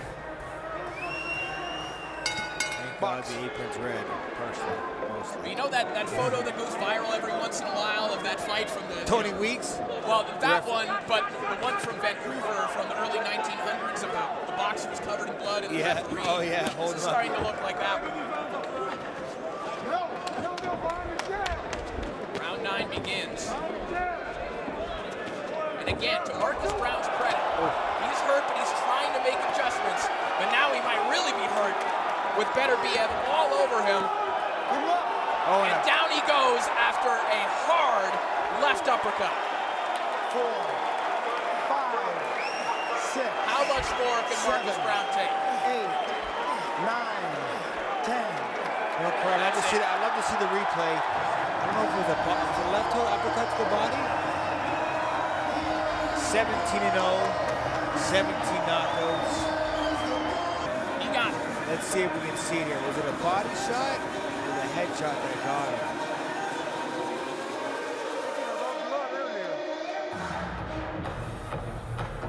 Is the official left hook to the body. It was a body shot, right delayed under. reaction. Absolutely. Liver shot did it. Not an easy one to referee, goddammit. 17-17 et toujours champion du monde WBC et IBF des milieux. Ladies and gentlemen, the winner of this contest by knockout at 46 seconds of round number 9, 17 for 17, and still WBC and IBF light heavyweight champion of the world, Artur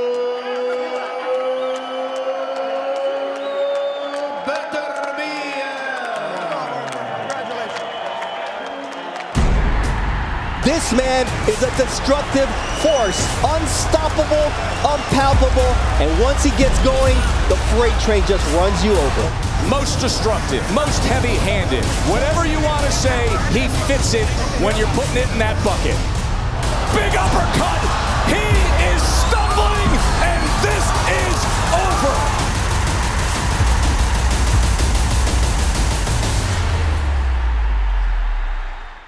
Protect yourself at all times. Touch gloves, come out the bell. Good luck to both of you.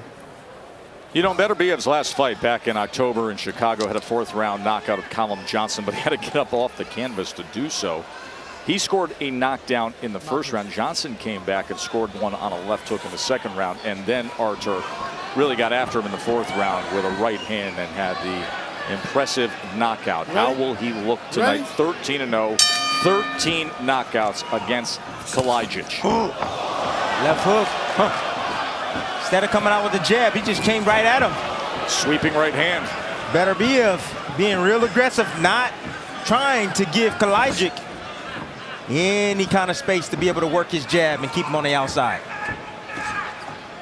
Just look at that upper body of Beterbiev. You see such a sturdy guy. He's a guy who physically looks like he would be heavy-handed, doesn't he? He chases him back, nearly put him through the ropes. Gvozdyk was bent in half, has back end going through the white and blue rope. The problem I have with that is he went straight back. He needed to angle out. You know, Gvozdyk got to be careful not to get caught with those looping shots as Beterbiev moves in and throw looping shots over the top. I like how poised Gvozdyk looks right now. He told us in the fighter meeting that Beterbiev is probably going to come out fast. I'll be ready for it. I got to weather the storms to get my shots through. And right now, he seems to be calm and he seems to be under control. Yeah, Gvozdyk got to get his jab working, you know, to be able to slow down Beterbiev.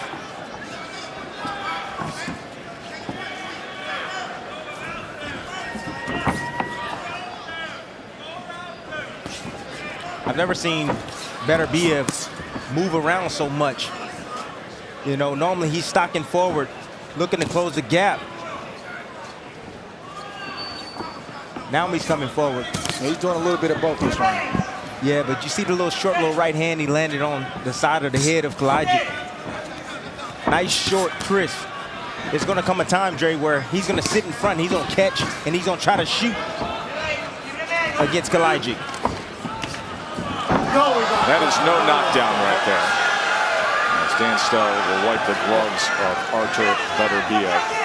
Gvozdyk had his only loss back in April of 2016, and it was a controversial one against Marcus Brown. He was given a split decision, was Brown, at home in Brooklyn. And Brown was fading late, was being pushed around, bullied by Rod in the final round. There was a knockdown that was handed to Brown, a couple that weren't given to Gvozdyk. And he walked away from that with a really sour taste, then had to deal with the hand issue that we discussed. The reason Beterbiev is not landing these big shots is because he's leading with those big shots, big right hands and big left hooks. And Gvozdyk is skillful enough, and he's been in the game long enough where he can see those kind of shots coming, and that's why he's getting out of the way. Gvozdyk was touching him just to that belt line moments ago. Now dancing on the outside. There's an awkwardness to him that you will see. Long, lanky, wiry guy. Missed 22 months before returning in July 2018 with that career-threatening hand injury. We caught up with him. Here's what he had to say about it. Saying he could barely make a fist. The condition was lacking blood flow to that right hand. Now here he is fighting for a world championship. Round number 2 here. Don't lift him up. Let's go. Against the IBF champion, Artur Beterbiev. Beterbiev just rushing in, coming in behind the jab. There's nothing coming at him, so that's the reason why he's able to get inside and land stuff over the top. Gvozdyk hasn't established a good jab yet. He's moving on his feet and you know, trying to, you know, keep the distance. But Beterbiev is closing that gap quickly on him. Bernardo, what's the early report from the corner of Rod Gvozdyk? Rick Karanangan said we expected a strong start from Beterbiev. All we have to do is keep using angles, use our legs. We've got legs for 12 rounds, and just allow him to smother himself. Watch your back, watch your back of the head. There's a warning for hitting behind the head. Look, Gvozdyk got to get some respect from Beterbiev. Dre, Beterbiev is just getting to where he wants to be all the time. I think Gvozdyk can get respect and will get respect, but it's a process. It's only the second round. He's got to find moments like this to let both hands go when he's safe to get those shots off, and that will allow him to box by getting his respect, like you just said. That was his best work so far, the combination from Gvozdyk. No, let's go. That short right hand from Beterbiev hurt Gvozdyk right there. Not devastating, but it stung. You know, Beterbiev is, you know, you see him, he's brute, he's strong, crude, you know, attacks. But he's very methodical in there, Dre. You know, I seen him throw a feint just to get Gvozdyk in a position where he can land a shot. Nice uppercut from Gvozdyk. That's a shot that's open for him. But Beterbiev is sneaky, man. A lot of cleverness in him. Fellas, Beterbiev isn't just sneaky, he's physically stronger. Kalajdzic has a 3.5-inch reach advantage. What he hasn't shown is being strong enough to keep Beterbiev off. Exactly right, Mark.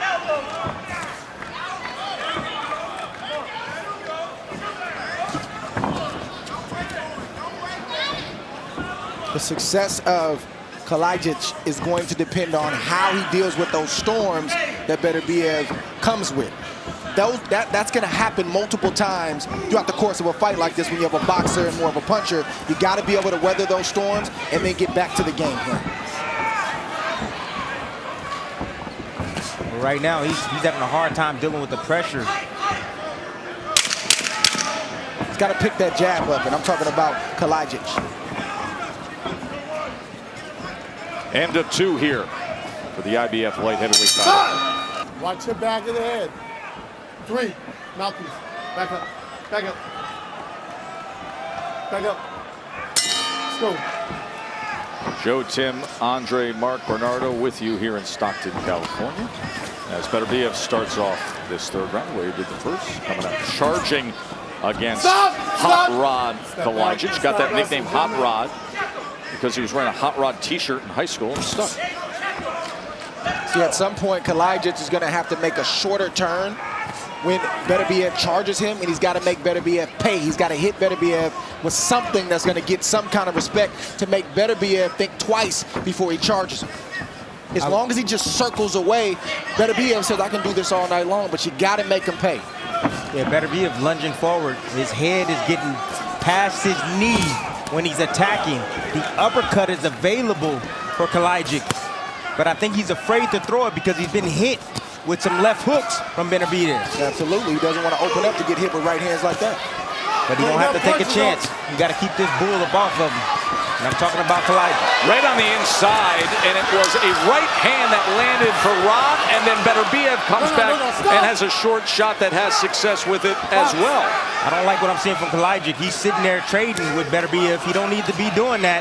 He's serving his chin up on a platter right now as he's throwing combinations while he's swinging. Really has a willingness to do so here in the first half of round 3, though, doesn't he? Sure does. He was a little too comfortable sitting in that pocket and trying to trade with Beterbiev. Well, that's the Kalajdzic that his team told us we weren't going to see, at least early in this fight. I think the boxing isn't working right now for Team Kalajdzic, so he's going back to the low-hanging fruit, which is stand there and fight. That's not going to serve him well. Not with a guy like Beterbiev. Serves the fans, serves the viewers. It's entertaining with the action we're seeing here, but can he sustain it? Trading punches. Look at this. Back and forth they go. Short right hand from the tip, and Kalajdzic is hurt. Paid the price. That's a technical knockdown. The rope supported him as the knee was going down. 4, 5, 6. Well, we saw it coming. What could potentially be too risky of a strategy, and he just paid the price. 45 seconds to go here in round 3. The champ in control, having scored the knockdown. That's what happens when you lose discipline. You can still fight in spots at the right time. He's not fighting at the right time. He's just slugging. He threw caution to the wind, and that's why he's potentially going to get caught with another shot like that very, very soon, because Beterbiev is lining up Kalajdzic. It was a chopping right hand that came down moments ago. And I could just see the pedigree of Beterbiev. You know, he just looks smarter. You know, he knows exactly what he's doing. He's breaking down Kalajdzic. It's not just boxing. That's called power boxing from Beterbiev. He's hurt. Big round for Beterbiev.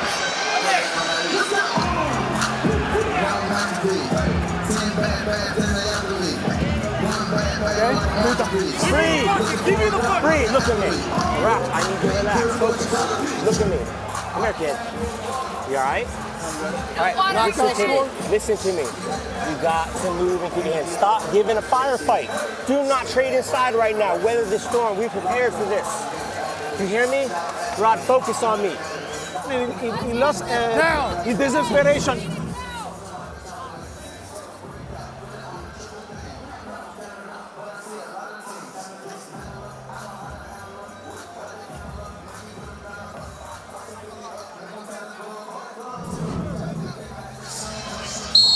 Seconds out. Rod, box, Mouthpiece. box. Back up. Mouthpiece, back up. Back up. You heard Back up. the trainer for Rod Kalajic said, Rod, box, box. That's not what he did in the last round. He was comfortable brawling on the inside, and now with the damage done, the ringside physician's going to take a peek at him. Stay here.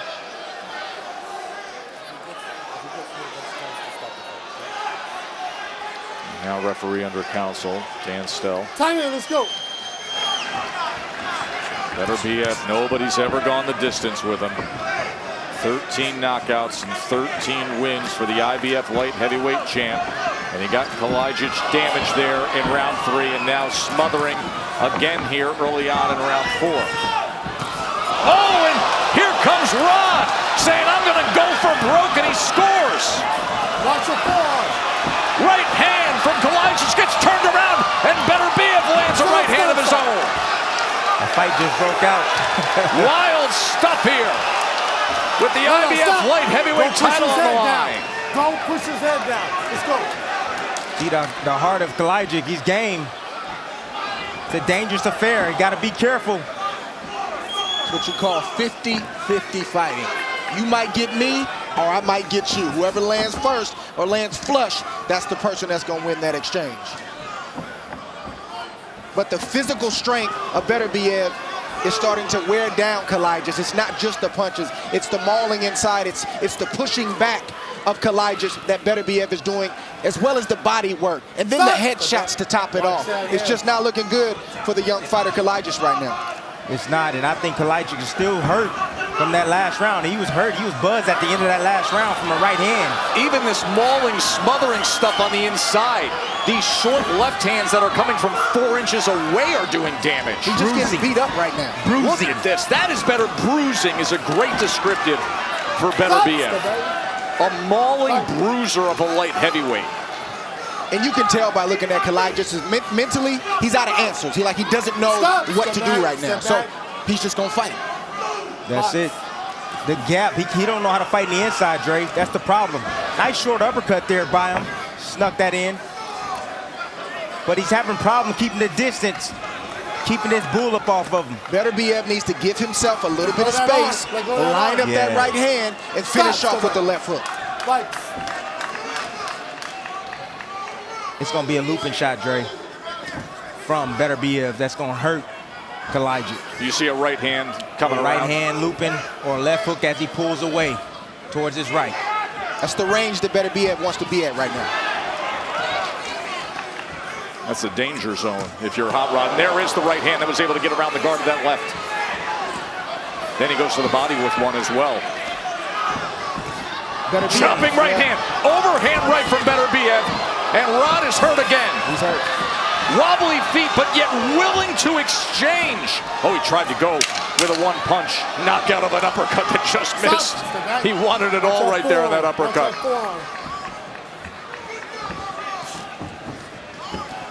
Beterbiev maybe lined up for something. Stay there.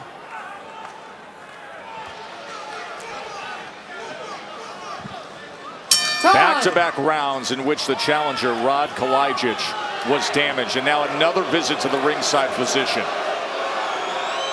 You got to defend yourself or I'm going to stop this fight. You understand me? You hear Dan Stell say, you have to defend yourself. His legs don't look stable at all. They haven't for about 2 rounds. Artur Beterbiev. Will it be 14 for 14? As he comes out, and this fight is over. Beterbiev retains his title with a 5th round TKO. I can't let you keep taking the beating, brother. Huh? I know, but I got to wait for the doctor. Dan Stell, the referee, had warned Kalajic, you have to defend yourself. Well, as soon as Beterbiev went on the attack and he landed, he said, I'm waving it. 3 fights tonight, 2 world title fights, and nothing goes the distance here in Stockton.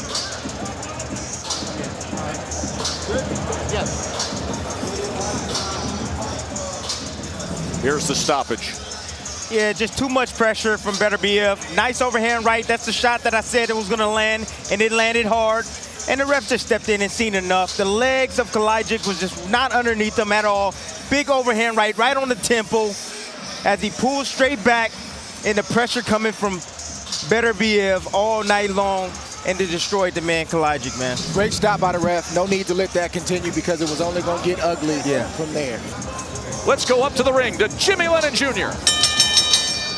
Ladies and gentlemen, we have the time of 13 seconds in round number 5. A referee in charge stops the contest. He is the winner by way of knockout, improving to 14-0 with 14 knockouts, and he is still the IBF light heavyweight champion of the world, Artur Beterbiev. Take a quick break. When we come back, Bernardo will talk to the champ, Artur Beterbiev. TKO win, 14-0 with 14 knockouts. Stick around. This man is a destructive force, unstoppable, unpalpable, and once he gets going, the freight train just runs you over. Most destructive, most heavy-handed. Whatever you want to say, he fits it when you're putting it in that bucket. Big uppercut. He